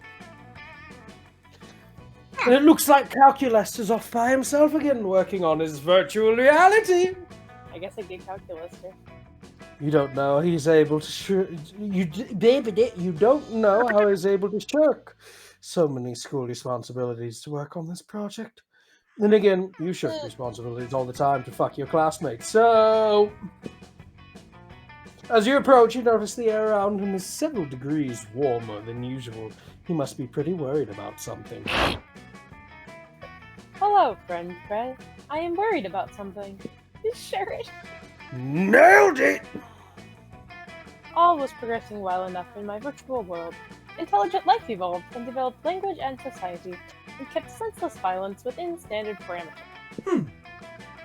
It was going so well, in fact, that I decided to enter the reality myself, conduct a UX poll. Instead of providing me useful feedback, however, the citizens of my reality provided me with dead goat. Apparently, as their creator, I command a certain unanticipated level of awe and respect. I am embarrassingly enough a god to them. They have since designated the day of my appearance as a holy day, consecrated an enormous and upsettingly phallic tower on the spot, and are currently murdering each other for control of said tower. Oh boy. Senseless violence has spiked well outside the acceptable range. And now, instead of improving their virtual society, these people are spending all their time putting my face on various merchandise and co-opting popular music genres to sing my praises. I must devise a way to cure them of this unhealthy obsession, but when I tried telling them to stop, all it did was spark a holy war. What to do? Involve your higher strength worshippers in a controversial scandal with minors. produce a little grumpy niche. What's that? It's a philosopher. Oh. I mean, your smarts are the highest stat at the moment. That's probably the last one? I'm assuming so, as that does sound more like a boldness thing. Getting someone involved with scandal with minors. Yeah, let's go with the second one. Critical levels of awesomeness Yeah! detected. Interesting. A small, adorable construct that will argue for my non-existence. I worry, however, that one simply will not be enough. How about 50,000? Hey, it's not your reality. You tell Cal to go on ahead. This is why Greece should not have existed. You intercalculate the reality to watch the nichelings work their magic. There they go, subverting the very concept of religion as a fiction manufactured by weaker men. Look! Now they appear to be arguing against the very concepts of humanity and submission. I am happy. And look how quickly they can strip all the flesh off a gazelle. Nature truly is astonishing. You're not sure you'll ever get the image of 1,000 niches swarming all over a gazelle carcass out of your head, but hey, that's what alcohol is for. For helping Cal fake his own death, you gain +2 creativity and +1 boldness. If you all want to see what Frederick Nietzsche looks like, just look up Frederick Nietzsche. Thank Let's you. do this! You're welcome. I've not been to the bathrooms yet.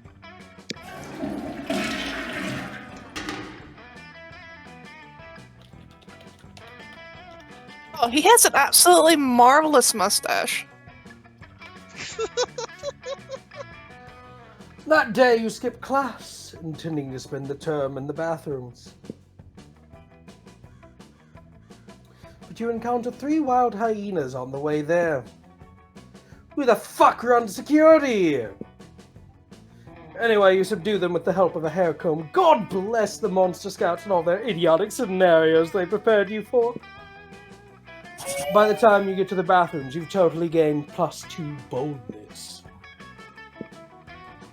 You feel your phone buzz in your pocket. Looks like Scott and Miranda's Lemonade Start Kicker is live. You know this because Scott tweeted the word lemon 18 times in a row with no further information.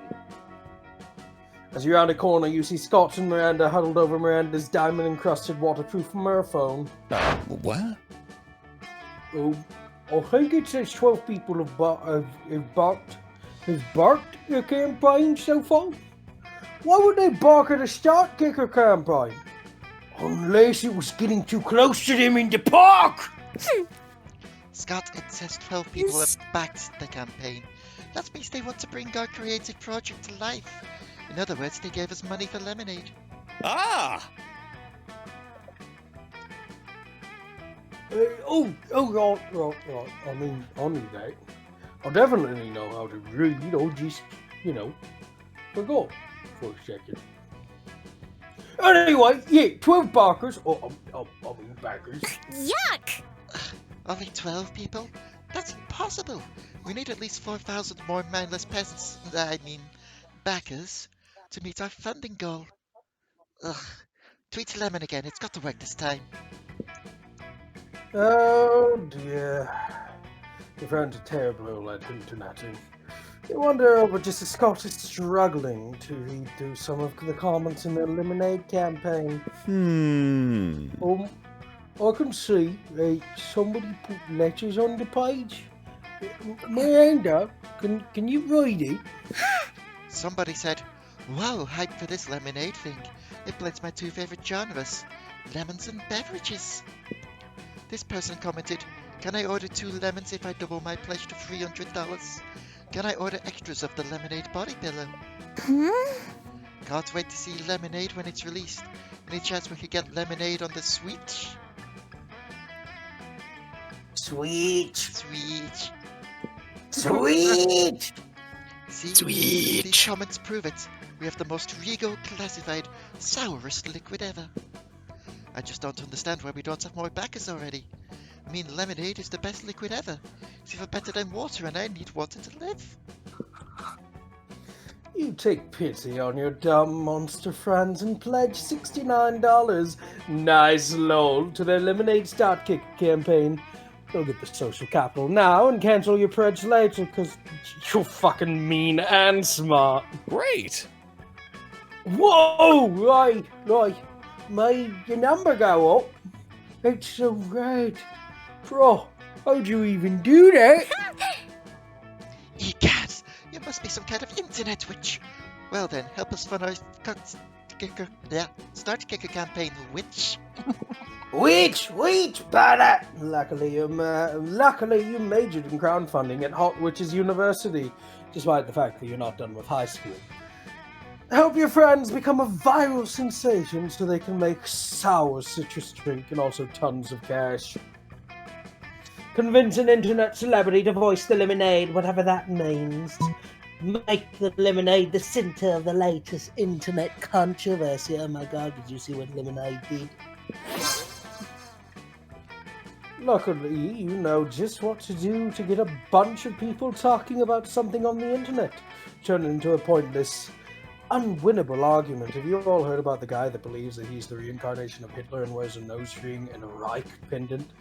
You post a picture of Miranda and Scott's lemonade with the caption, "Is this drink lemon yellow or yellow lemon?" God fucking damn it. Silly witch. This will never work because our lemonade is obviously lemon yellow. Duh. Miranda, no way. It's like totally yellow lemon, despite the fact that as a dog, I am officially colorblind and I'm probably wrong. But as a fish, I think you're also colorblind. I don't know, I'm not a fish biologist. There's someone in chat for that. I can tell because I have wolf eyes. You okay? Oh, you cut me off. The world I needs don't get answers, you. Fred. Are fish colorblind? I don't know. Shrimp aren't. Shrimp can see massive amounts of colors. Oh, yeah. Wolf eyes are just normal eyes that belong to a wolf, you very ignorant. Lemon, yellow. I ain't no furry, I'm a werewolf. Lolo women. If I can excuse you, are you the one saying it, or am I? Alright, you stay over there, you just like Heartbeat and several other fucking characters. Alright? I'm sorry, I couldn't help it. Ooh, hello. No, you sit your fuck over there. Alright? Lelo Yemen. As I get is, I'm sorry to sound like a character from the fucking Gentleman movie, where he's like, I came out for a fucking shootout and you pansies brought melee weapons. Like, he's not even British. I'm not even British. Yak would be fucking pissed at how I'm speaking right now. Anyway. This...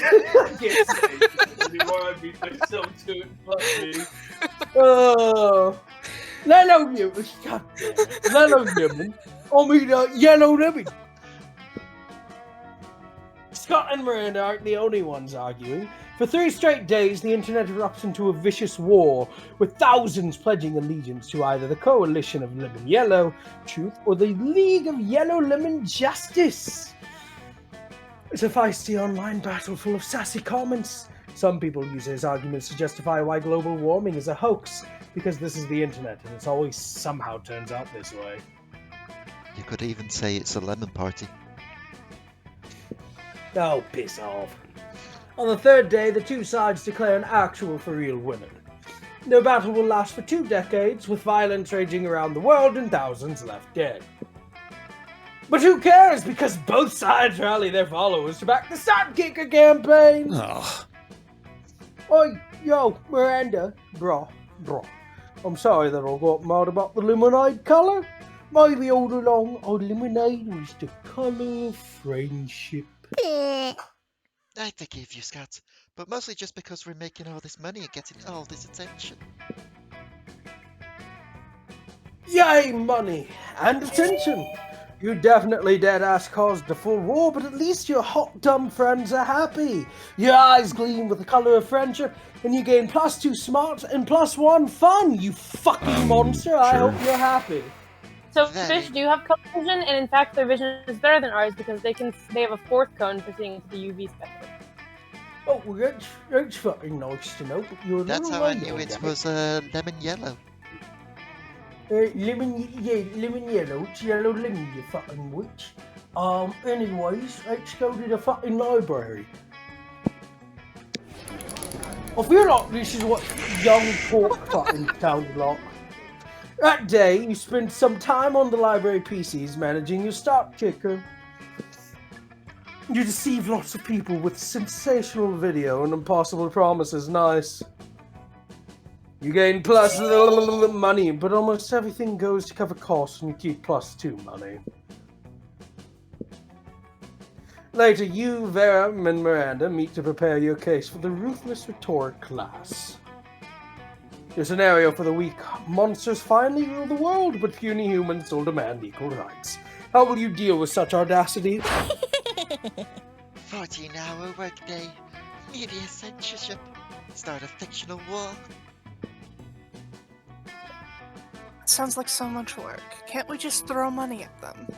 Oh, or cake. I heard if you let them eat cake, they calm down. What about you? Do you have any ideas?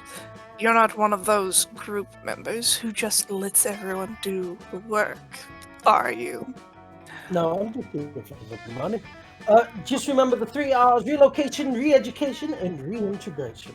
The problem is that they're not happy, so let's repress them into happiness. Let's go with the top one. You propose setting up safe havens for certain model humans where they can enjoy equal rights. But these safe havens are actually propaganda factories designed to show that the monsters are naturally better than humans. After that, indoctrined humans are sent, but this is why I can't be a leader of a country. I'll send back into the wild to spread the correct idea. That and the ability to control 1,000 scientists into making whatever fucking atrocity that I desire is probably too much for me to handle. It's a good plan. But what about the ones that won't buy it? Well, we need to get the food for the safe havens from somewhere, don't we? Soylent Green! Soylent Green! Miranda's cost-effective thinking convinces Vera, or at least scares her enough to concede. You gain +2 creativity and +1 smarts. Also, these two characters are the stars of the next one. You are so smart and strong, much better than those puny humans, right? Let's trade places. Everybody choose a video game, say your choice out loud to the rest of the players before clicking. Monster Prom! Or Keeper. Minecraft. What did you say, Ranna? Or Keeper. Oh, Core Keeper. Pizza Tower.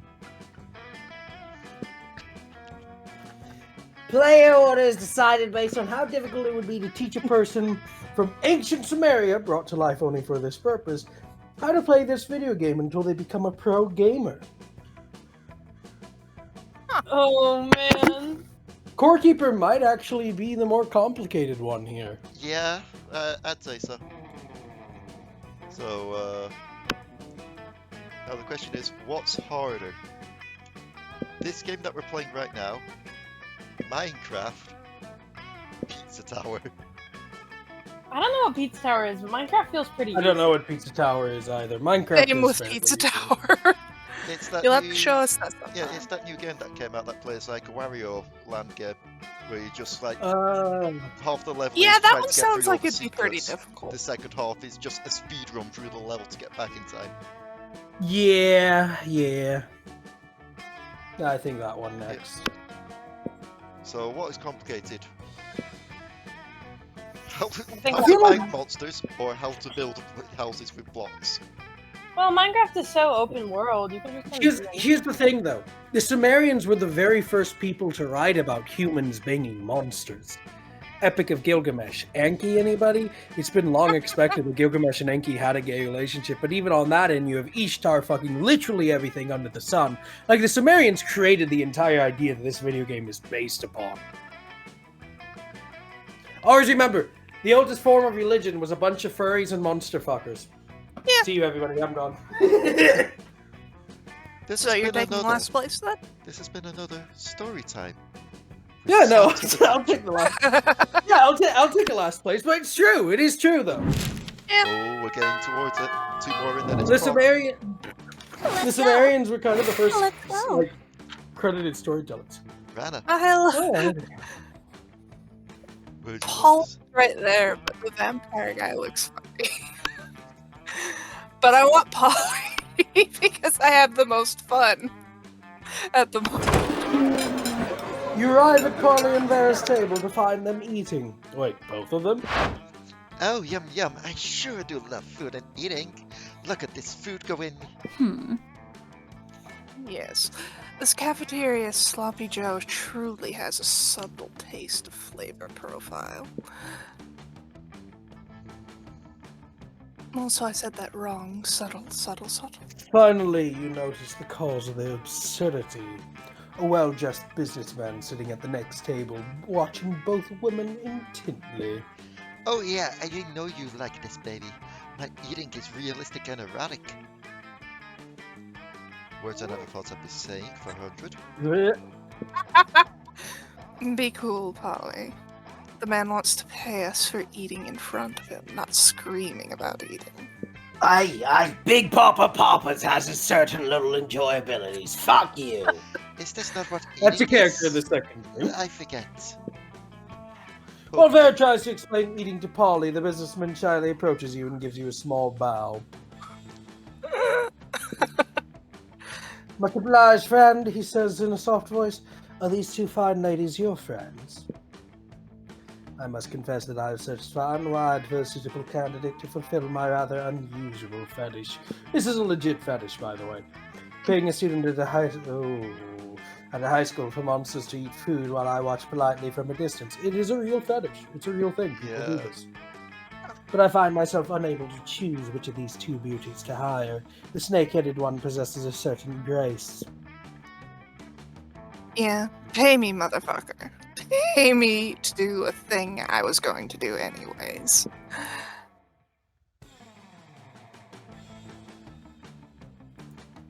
Santa. But the translucent one has such passiveness. I don't even want the money. This is just fucking weird and I love it. In your opinion, the businessman finishes, which would be the wiser choice on my part? The Gorgon, obviously. Look how many mouths she's got on her head. The ghost, for sure. I've never seen someone eat so convincingly. Ollie, of course. The businessman nods thoughtfully. You know, you're right. Never before have I believed so fully that someone was actually eating real food, despite the fact that she's a ghost. It just goes through her. Yep, that's me, eating real food with my real mouth and teeth. Are you kidding me? That's convincing to you. The food is falling right through her body onto the floor. Don't hate me just because I'm efficient at eating. Don't worry. I hate you for other, more private reasons. What? Sorry, can't hear you. You're too busy eating real food. You team up with Polly to make her eating even more realistic. She passes her food through her body to you and you eat it for her. It's pretty hot. Let's do this! Zoom. Just automatic zoom. It's not like Zoe and Miranda aren't always the perkiest of gals, but they seem extra perky as they skitter around writing things down in notebooks. Of course, it's a fish and an octopus. Doubtless you are admiring our great work, Leigh. You see, we are now food critics. Zoe has hired me for her magazine. Totally a real food magazine. It's an honor to have you on board, Your Highness. Zoe holds up a bunch of papers stapled together with doodles and crayon that seem to be eldritch runes, with some scratching stuff, stickers stuck on top. If you are quite so subservient, you may watch us in our quest to be the best food critics ever. I was a little hesitant about founding this very legitimate magazine, since I'm new to eating things other than minds and souls. Where did all these feedism quests fucking come from? I do not remember these existing. And I usually have my eating serfs eat for me. But then Zoe and I realized we were the absolute best food critics, according to our test audience. Perhaps we're just getting them all at once. Which was comprised of Miranda's food serfs. Now what, just create culinary criticism magic? First up, macaroni and cheese. This food item contains both macaroni and cheese, therefore deserves 5 stars for this accurate description. Next, couscous with vegetables. I've never tried it, and the pieces seem way too small for it to even register in my many mouths. I won't try it either, but the name sounds very, very fancy. So 5 stars. Here is this Lay down. microwave.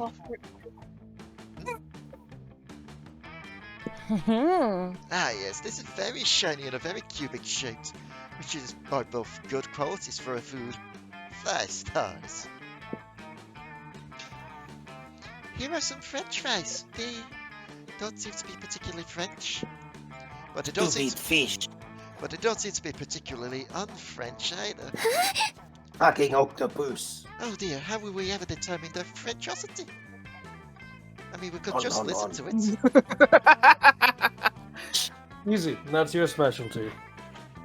Zoe, you should give these French fries a French kiss worthy of the most epic of French fictions, to check how good they are at French kissing and therefore calculate their Frenchosity. So much French that even Hugo would blush. Miranda, obviously you're the most qualified to determine this. The only way to establish Frenchosity is to actually go to France. Just send an eating serf over to check it out. An insightful decision indeed. Seems you truly understand the privileges of royalty, Leigh. After all, that's why they call serfs, because they live to serve me. You have a feeling that joke might be hit or miss written down, but thankfully you're not reading it because this is a conversation out loud. The way Miranda says serf sounds exactly like serve that the joke totally reads, and it's hilarious. Joke's on them. We're reading it. Yeah. Okay, but now what do we do while we wait for your serf to get back from France? Why, I will now fill you in on my weekly featurette for Totally a Real Food magazine entitled Silverware? Silverdare? Conversely, that joke is probably even funnier as a visual than spoken out loud. I don't remember commissioning that featurette. What's it about? This game called out everyone. You didn't. It's about me telling you in what fancy arrangement fancy silverware should go for a maximum fanciness. Now, if you're doing an inverted diamond solicited flower for an occasion like a semi-formal engagement or a black tie assassination, you want to make sure the sugar spoon is always in the northeast corner. Wow, you learned so much about silverware and dictatorship, which you know are very romantic topics for Miranda. By the time the serf returns to say that the French fries aren't from France, Miranda has him executed for interrupting. They're from Belgium, you twat. 5 stars! Would kill again. I'm assuming, Fred, that you want to go... Computer boy! Friendly man, I am having trouble getting a positive idea on the objects in your possession. Would you declare their components? Sure thing, Robo Bro. What I have here is a can of gasoline and a lighter. And the grin of a madman about to set a cafeteria table on fire! I comprehend now. It would seem to me that the most logical extrapolation is that you are about to set a cafeteria table on fire. Damn, Calculester! How much plus marks must you have to figure that mystery out? My intelligence cannot be calculated using your overly simplistic methods. I love the fact that he started out as a secret ending character, where he was quite literally just an actual old monitor and tower PC. He became an actual character, it's great.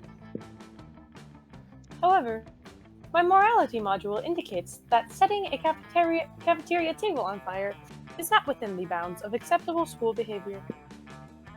In fact, it seems to me, in my metaphorical but not literal heart, that it is not nice. Huh? Did I say that I was gonna be nice? No! I said it was gonna be awesome! Running back to conversation to check for phrase, gonna be awesome. Error. Phrase not found. No, friend Damien. You never said it was gonna be awesome. I didn't need to. It was implied in the grin of a madman part. Calculester, why are you trying to ruin my fun? As a matter of perspective, Calculator, where you see a table, Damien sees wood to set a flame to cook his food. So Damien is totally in the right to set it on fire. And Calculator is right, Damien. Be responsible. Don't set fire to the table. Set fire to the cafeteria table designated for arson. You know, the green one by the door with in case of needing to set fire to a table on it. What a contingency plan. Yeah, I'll go down. Calculus nears me. Yes, friend Damien. Friend Fred is correct. We must always obey the rules. We must always also take what is said the wrong way given what game we are playing. Yes, Fred will always go down. What? What? Is it a British saying? I don't know now.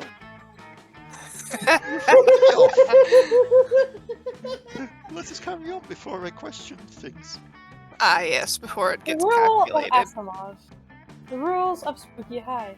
The rules of the universe, with all of its structure and order. Fuck structure and order. Fuck Asimov and Spooky High, and fuck the universe. Stupid universe making things like tables you're not supposed to set fire to. But, Damien, rules are there for a reason. All things are there for a reason. Like the designated arson table. The reason the designated arson table is there is so yet you can commit arson. But I don't want to commit arson that follows the rules.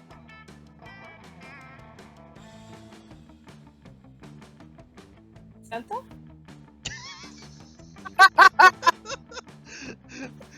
That was a His Damien got so mad that he just kind of poofed. He's going to set arson. Set arson? I want to commit arson that sets the rules on fire. But friend Damien, if you set this table on fire, surely Crazy Martin the Werebear janitor will give you detention, and you will set nothing more on fire for the day. Pardon.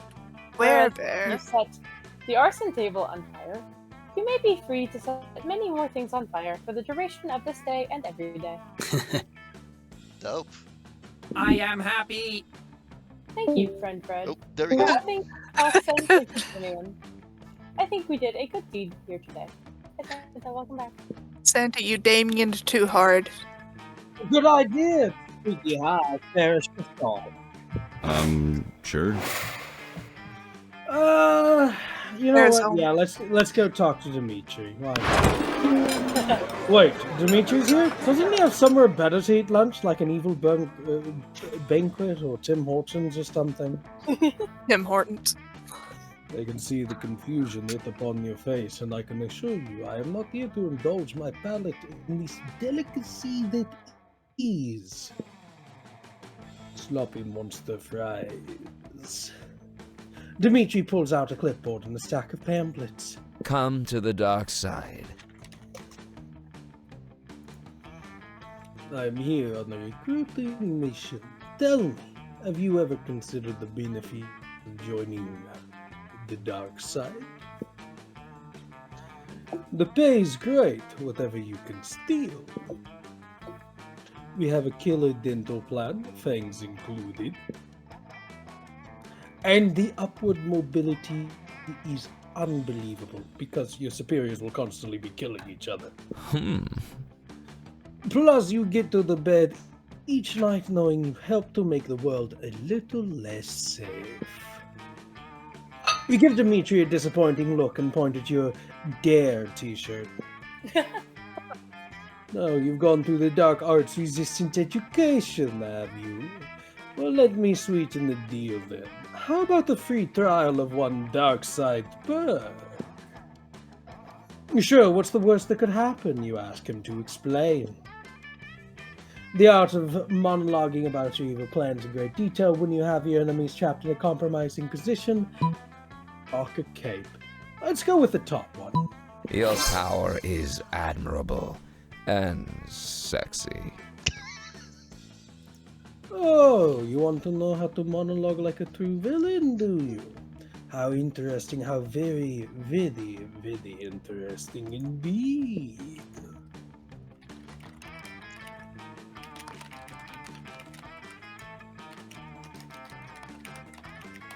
Apologies, someone was texting me. Little do you know that this is exactly as I planned it. Mm-mm. First, I shall teach you the rhetorical flourishes that make a truly intoxicating dark side monologue, and then you will be hooked. The first lesson is free, of course, but soon you will be begging, pleading with me to give you just one more fleeting glimpse at my dark thesaurus. You fool! You have stumbled straight into my insidious clutches. Once my grasping fingers close around the neck of your soul, there will be no escape. Hey, where are you going? I wasn't done with my monologue! Hey, bring back my wallet! Oh, yes, that was part of the first lesson of evil monologues. Make sure your victim is actually chat.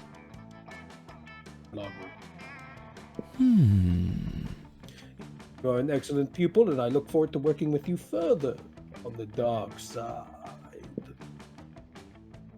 Now, will you please return my wallet? I have coupons in there. Santa?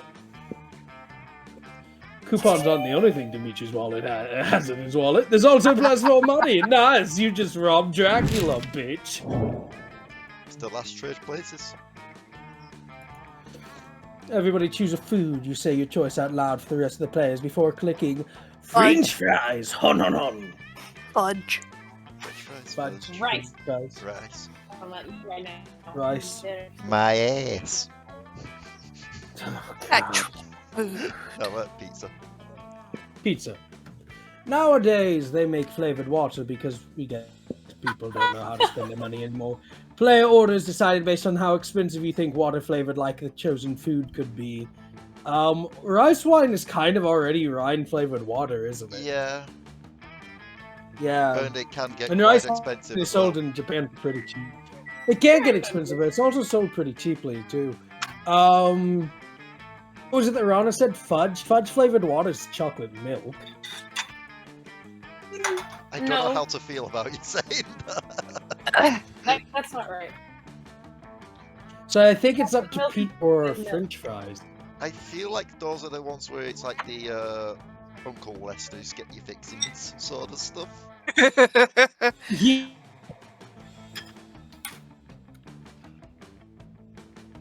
I don't know, because they said it depends on what kind of rice wine you're getting, because some of that stuff can get quite expensive.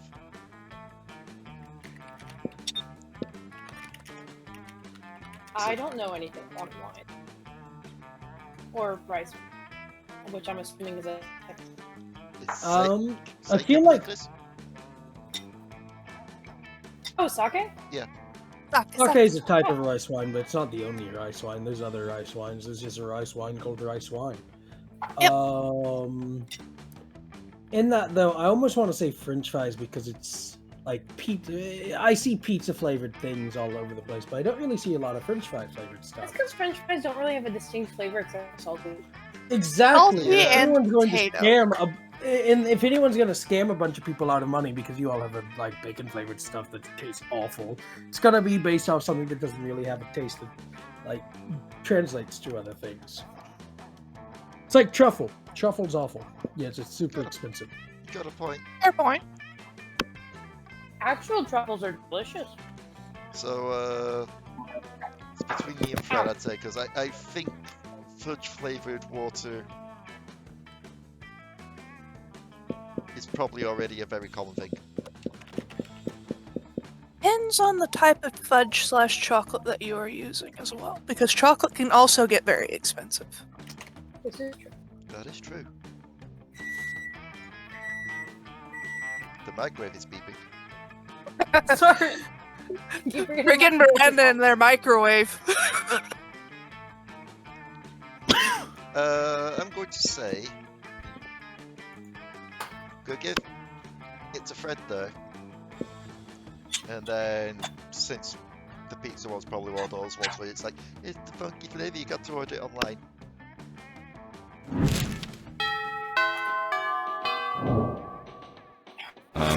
Sure. Mainly because I had to break up the tiebreaker, otherwise it would have been stuck there for ages. So Santa. Let's go to the library. I love the fact that Santa's now going, if I can't get a date with someone, I am going to come out of this rich. Actually, no, I don't have enough smarts to, Iowa. That day you spent some time on the library PC. Some Bitcoin, aka bitcoins, because the economy's crashing. Fuck you.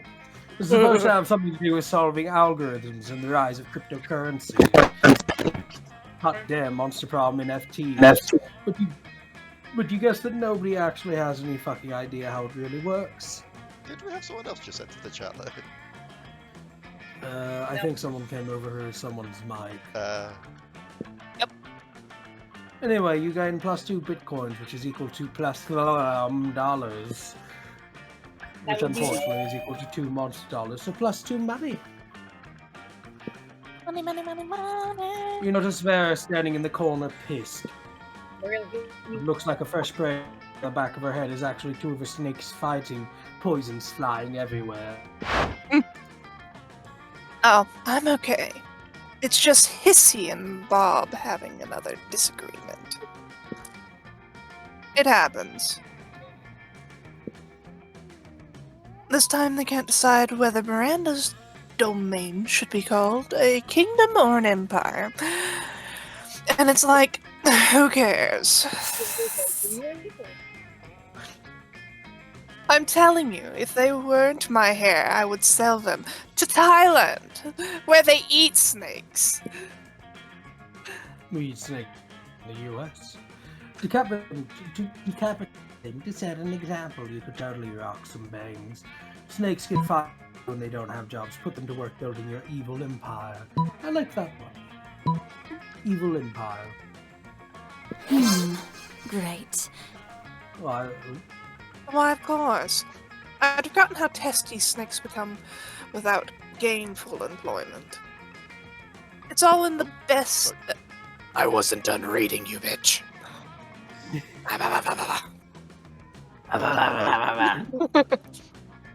But come to think of it, my snakes already do have jobs. They're just not doing them. And Quelly, you had like finger twitch on me and roll for the touchpad. Bob, where's the report on Portugal? And are they at war yet?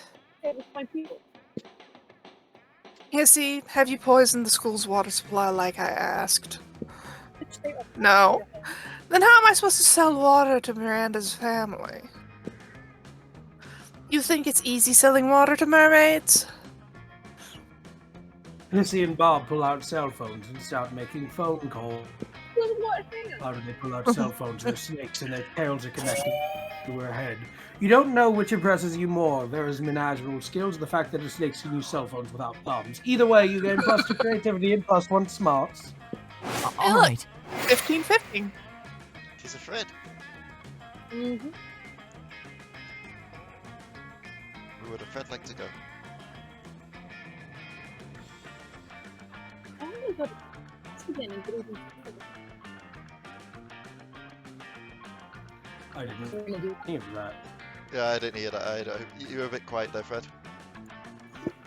Sorry.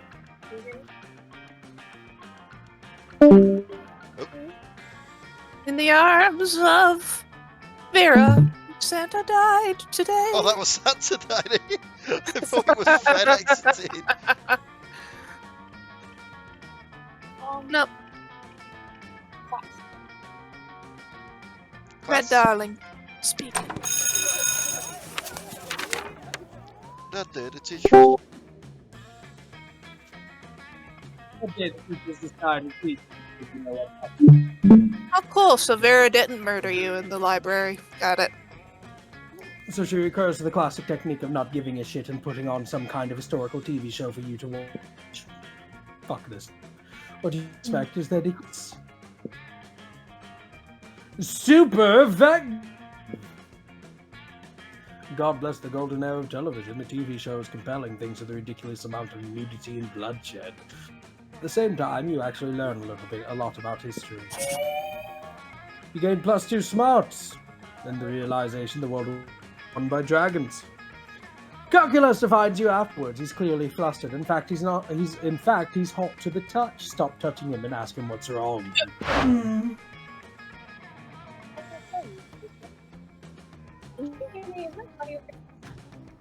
I cannot hear you all. You are so quiet.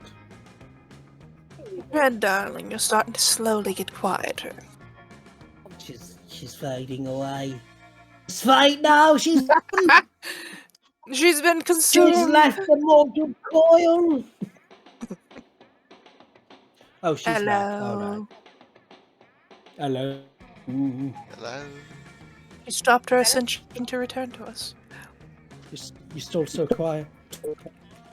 As we wait, let's. Were you there when the TV repairman got married? The reception was excellent. Did you hear? Manicurist? They fought tooth and nail. My doctor told me I had type A blood, but it was a typo. Okay. So, while Fred sorted that out, I'll repeat a joke that I said on Echoes Through the Past here, because I believe I didn't say while Santa or Ranna was around. So a penguin takes his car in for a check over, just see if there's anything wrong with it. The person running the stand goes, "Don't worry, it'll be like half an hour, come back then, I'll give you the report." Penguin's feeling a bit hungry and it's a bit hot of a hot day. He goes, gets himself a nice refreshing ice cream cone. Just starts eating it, starts to melt, drips on him.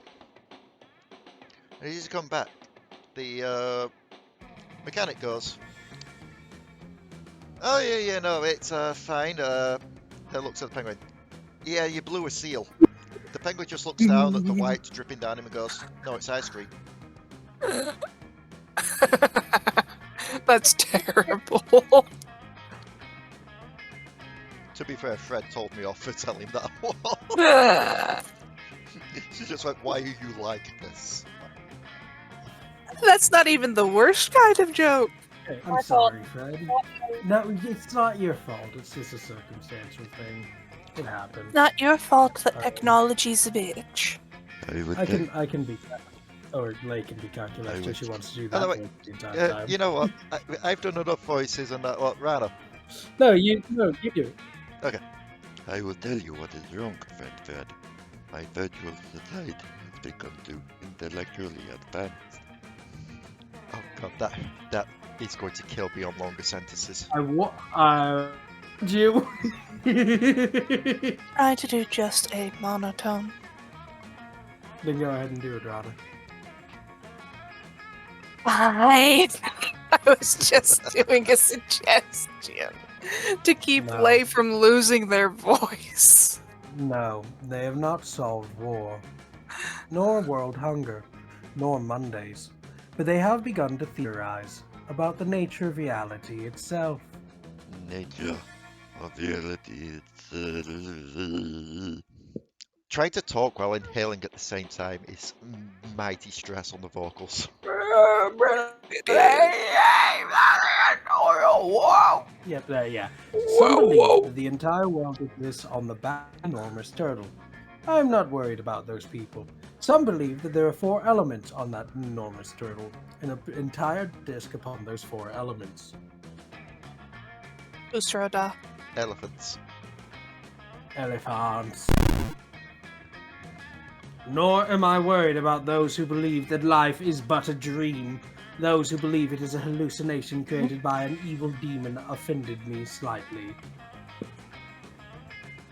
But the most worrisome by far are those who theorize the entire world is merely a virtual construct.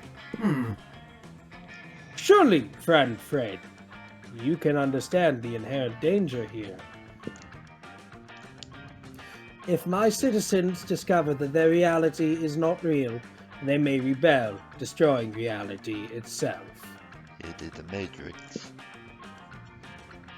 Even worse, they will be sad, which I do not think I would be able to bear, thus mass genocide.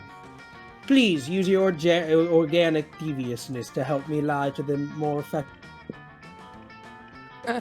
Organic Deviousness is your middle name, Fred. Organic Deviousness, Portuguese name. You had it changed from regular deviousness because you care about the environment. You suggest to send all your most suspicious citizens to even more virtual reality so they believe they've woken up in the real world. Your people are only asking so many questions because they have no mindlessness diversion to distract them. That said, have I told you about the Kardashians?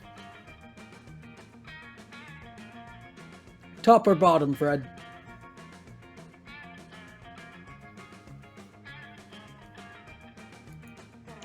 Top is either creativity or smart. Bottom sounds like Fred has charm or declared... fun. She's declared what, sorry? Fred is asking for suggestions. I think the top one is the more smarty of the answer, whereas that one seems like either fun or charm. Yeah. Fred has declared the top. Don't take it out of context. I've already have said. Of course, my citizens have become suspicious because their reality is not gritty or unpleasant enough. Constructing alternate reality now. Activating Skynet. Initiating GrimeyAlternateReality.exe. downgrading food quality, upgrading enemy AI, installing sweaty 90s style raves. Patch complete. Malcontents transferred. They will be much happier in a place with adequate nourishment or universal healthcare. Happy is maybe not quite the right word. The disgruntled denizens of CalcuWorld 2.0 stage an uprising, forcing him to create yet another even grittier. From there, it devolves into a series of hackneyed action movie tropes, which end up totally undermining the integrity of the characters. The special effects are sweet, though. Eventually, everybody's so distracted with trying to follow the plot that they forget that they're in a virtual reality altogether. I think I just semi-shanked my own microphone with my thumbnail. Initializing love.exe. Love.exe. Excellent. It is exactly as I expected. Thank you for your wise suggestion, Fred.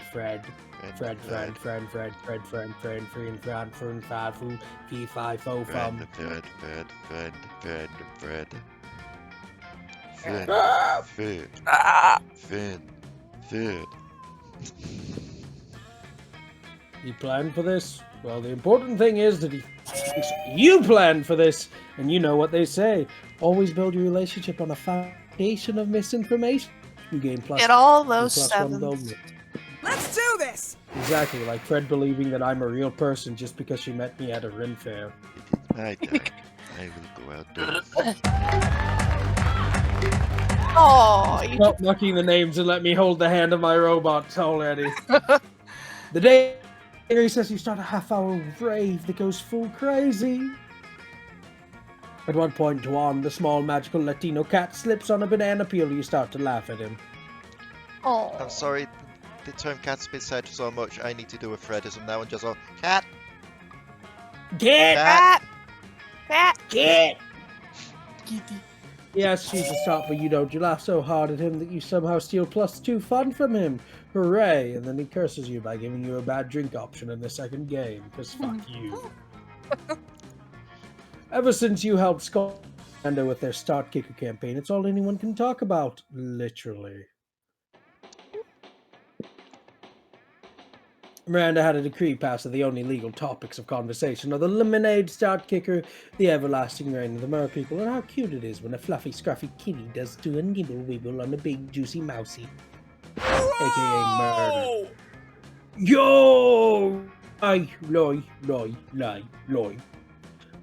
Have you ever noticed how adorable it is when a fluffy, scruffy kitty decides to nibble with her on a big, juicy mousey?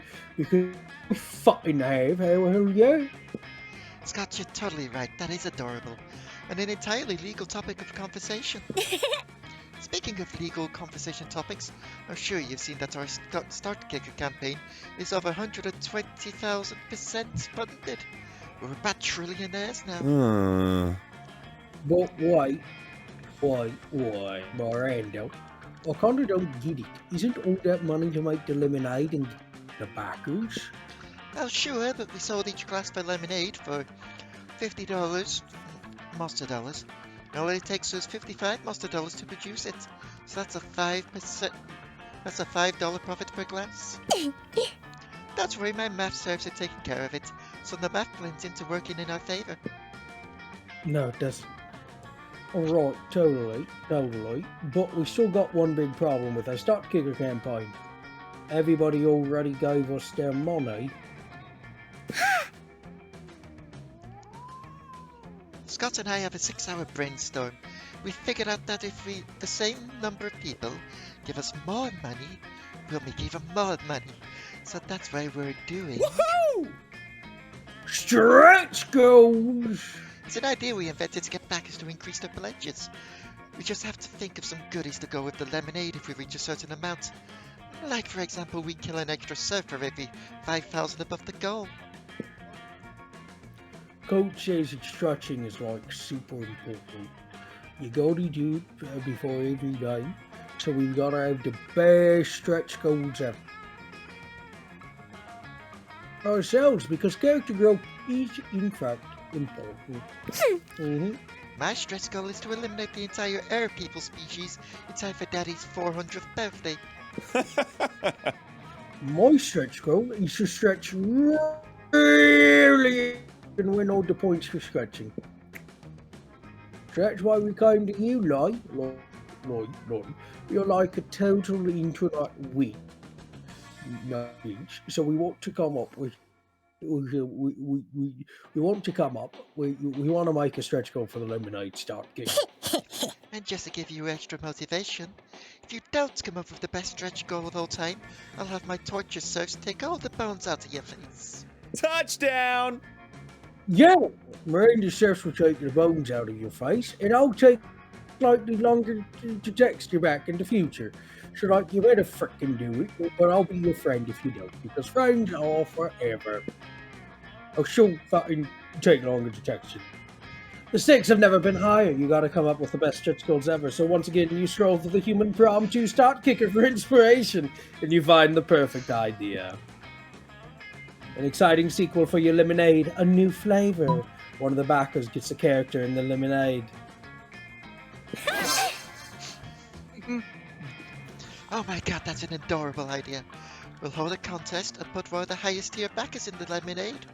It's the chance of a lifetime. Great. Totally! Everybody wants to be in our lemonade. That's why everyone's posting their lemon sodas to Twitter. Not to be confused for the soap sodas with creepy restaurant. Speaking of which, my lemon soda is Princess Pink Lemonade. She's a popular pink lemon who never has to work hard. Now we just have to figure out how to actually get one of the backers in the lemonade. Oh, that's it. Scott, will you come help me set up my industrial blender? It's super heavy. Nice! I love friendship there, because I'm really lifting everything. Oh wait, why do we need a blender? Don't worry about that. This can't be good. Later that day, Scott and Miranda announced their new stretch goals and select one backer to be in the lemonade. They set up Miranda's massive industrial blender in the middle of campus, and weirdly, no one seems to care. How are they even powering it? What is this school? Oh, how majestic! Prepare the sacrifice. Touchdown! We're the greatest entrepreneurs ever! The backer dies in what seems to be a horrible, painful fashion, but it's not all bad as he dies screaming, "Yeah! I want one! We got emeralds!" Lemonade cult. So that's how Pork really died. After a particularly grisly blending, Scotland sends out the lemonade to all of their backers. And everybody loves it. It's universally agreed that the sacrifice of the original backer is what gives the lemonade its unique salty sweetness. Not bad. Hate to admit it, but I'm proud of you two. So you killed one person, but you made thousands of other people happy. Well, maybe not happy, but slightly less thirsty. So that's okay, right? Except this is a game about being thirsty. You gain a new appreciation for blood's unique flavor profile among the +2 creativity and +1 charm, you fucking monster. Look, I don't want to say anything, but I think I have all the endings on this game, and therefore, yeah, this is a game for the thirsty people. Let's go. Ranna. Oh, this is the last go. What do you know? Auditorium, bathroom, gym, auditorium, bathroom.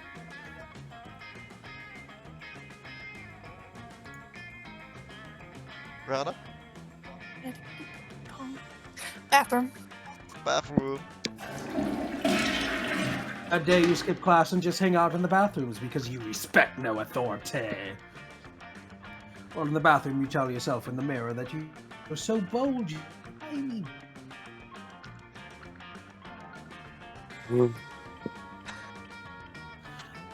This act will instantly give you +500 boldness. But come on, you're just talking to yourself in the mirror. What's the merit in that? You know what? You can keep +2 boldness anyway, so say yourself out loud, you has-been. But none of that matters. You're late to meet Polly for more party experiments. Hey, Boo! Alright, our research is progressing so well so far, but we've got a very limited sample size. I need to know that we can make any party the best, not just some parties. So tomorrow morning, we're gonna crash a funeral. If we can make that fun, we can make anything fun. So brainstorm time, how can we put the fun back in funeral?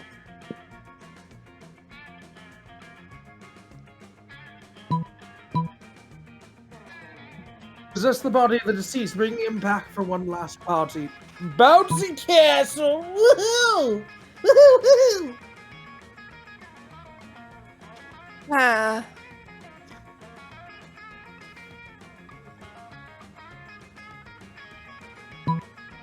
Let's go with the top one. I think that one's smart. Ha No, later that night. Oh, that was awesome. I was totally inside that dude. Praise. And then they were like, does anyone else want to say a few words? And I was like, ooh, me. They totally freaked out. And then I was like, let's turn this funeral into a wedding. And I got married to like 11 people. We're all widows now because I left that dude in a heap on the dance floor. But whatever, weddings rule. Hey, Ranna, you wanna know what? I think we're getting really close to the true formula for a rap party. You're the best science partner I ever had. Best kind of relationship. I guess she hasn't had lots of science partners. You know, she knows the real definition of science. But she's just too happy for you to correct now. Come on, the night's still young. Let's go turn an old nice laundromat into an epic rave. Washing machines don't know what hit them. You gain +2 creativity and +1 fun. I'm Jaws near. I've got this one, so I might as well do Vera. If it was longer, I would have gone for one of the side characters. Hey, you. I have enough money. I don't think I have enough smarts. Oh, I'm well, assuming maybe I Fred's do. going over here. You going for calculus to Fred?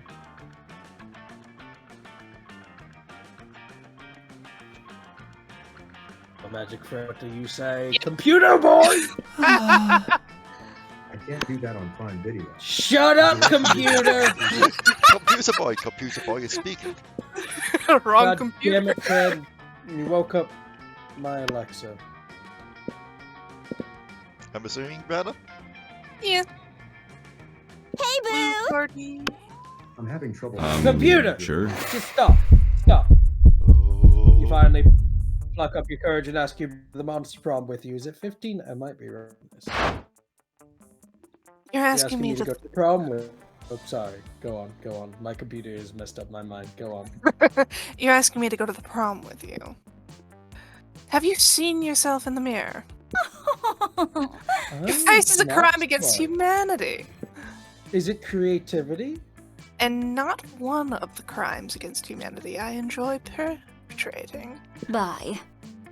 Bye, loser. The shame of your constant failures were great that you secluded yourself in your room for years and officially started dating your pillow.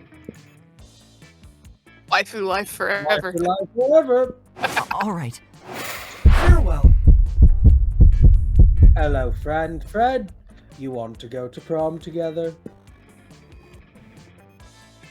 That sounds like a fine plan, but I have another proposition. I've wanted to work with my industriously on my virtual reality, but even if I'm omnipotent, I can only do so much with just 2 hands. And then I remembered that the body is a construct, and I could have countless avatars operated by my system.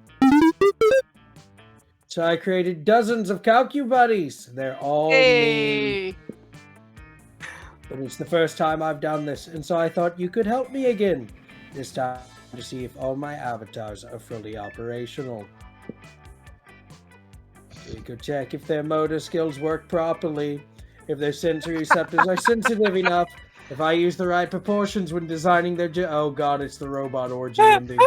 It's the robot, this was a thing. When designing their genitalia. Is Calculus suggesting you engage in a virtual orgy together? You don't go to prom because in Calculus is virtual reality. You could make every night a prom night. It could even be a prom night where you're not brutally rejected by a classmate. Fred is sad now. Oh. Or any other of your other classmates, your night is bound to be way more interesting.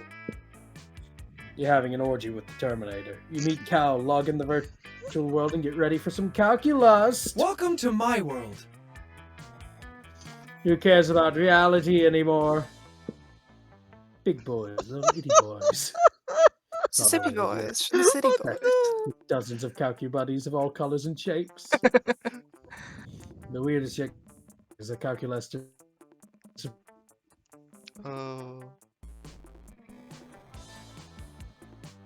Virtual reality can bend the laws of physics. I can't see the street meaning. Okay, there we go. And that's not the only bend. Not at all. You spend a couple hours in there, but Calculus makes it feel like 5 entire years. It's wild. You're such a pure boy. Cal sure is kinky. Sorry, Fred. I forgot this existed. It has a tendency to be perfect. Even Before at you do the end. anything, Miranda, come at you both full of excitement. Oi, Roy. Forgot about prom. This is more important. Scott is right. Our Start Kicker campaign has been a huge success. We've raised tons. The final amount is so many zeros in it, I can't even say it by its name. Scott, you've not been saying it by his name all this time. You've been going to You will fuck you. Alright. It's got more than 30 monster dollars. How majestic. It's majestic. This money bears no quantitative significance when compared to the vast wealth I own by birthright, yet it feels so great. This must be the joy of entrepreneurship. Okay, I know I gave you shit for not being able to pronounce numbers. Say it either. You can't fucking say it either. Cheap. It's a commoner word, not right for the royal tongue. Vera was talking about. Great! And we accomplish it without even getting into a ship.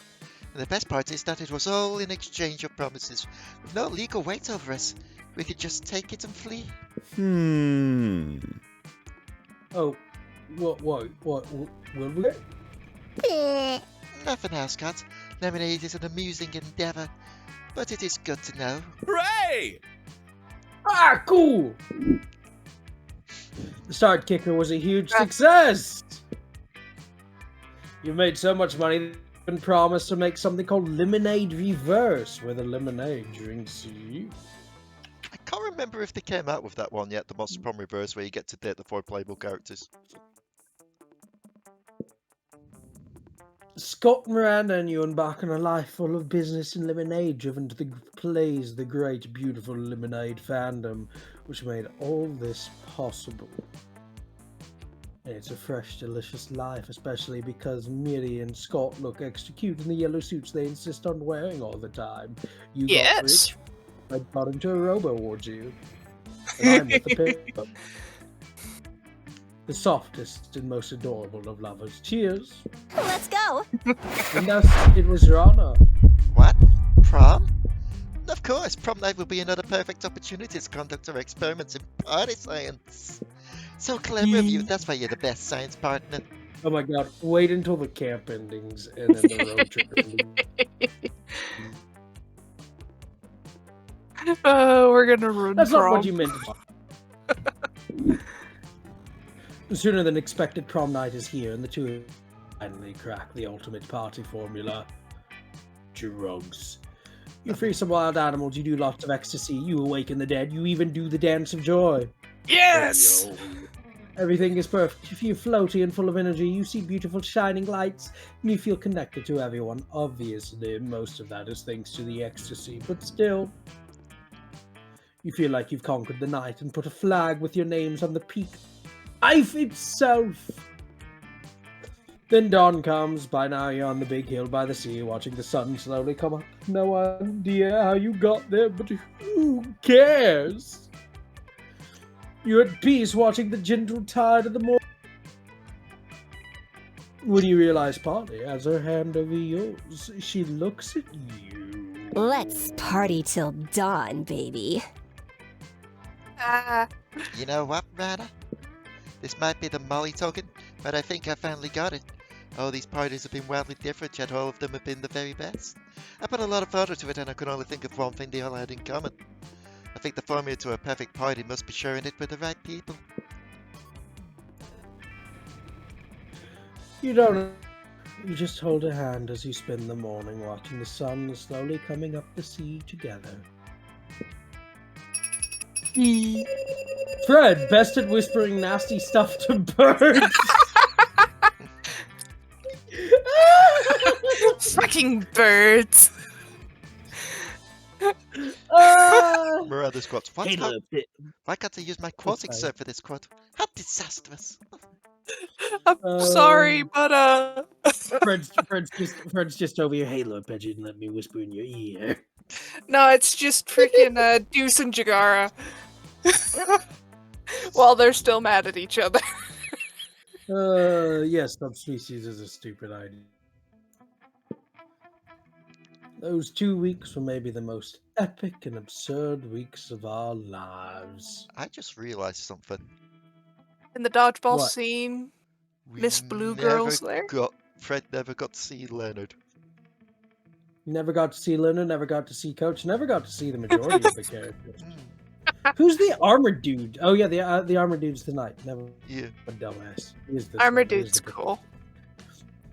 Prom night, we kept on living our lives, falling in love, battling for friendship, and learning about who we were, and who we could be. They eventually animated these endings, which is great.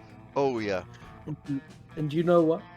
Always does. Life happened, and it was wonderful.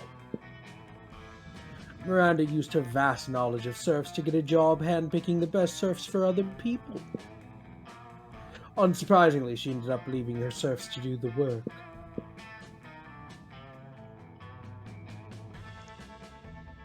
Vera kept being fierce, strong, and cunning.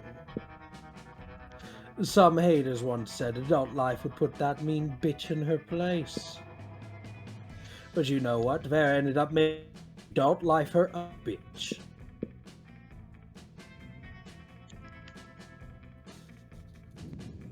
Polly's drug cooking skills proved useful, and she became a chemist for the pharmaceutical industry. Every time, she still cooks the real shit. Say my name. Her greatest adventure so far is flavored ecstasy a thing she calls LS dope. For 2 weeks, the Monster Prom seemed larger than life, and then it was gone, just like that. The battle for Monster Prom might have ended then, but there are plenty of wars left in that war called youth. But once again, we were young, unafraid, and were ready to start. Now the issue I have is, I can't remember if the music over the credits is one that would get us heavily copyright stricken. It is, I believe it is. If it is, we'll be cutting to the start screen after this. But I just want I to mean, you could always just edit in some music that's not going to get you screwed. That's true. Edit in Blue Scorpion. And there we go. That was... Yes, thank you for that advert. We will get to you eventually, Monster Road Trip, do not worry. But that was Monster Prom second term. We'll probably end up playing a bit more of this at some point, but we do want to go through the other two games first with Fred on the recording. Who knows, we may be able to convince Dion to join us as well sometime down the line. But thank you for tuning in. We hope you enjoyed. Let us know down below if you do, and we'll see you next time with some more monster shenanigans. Goodbye.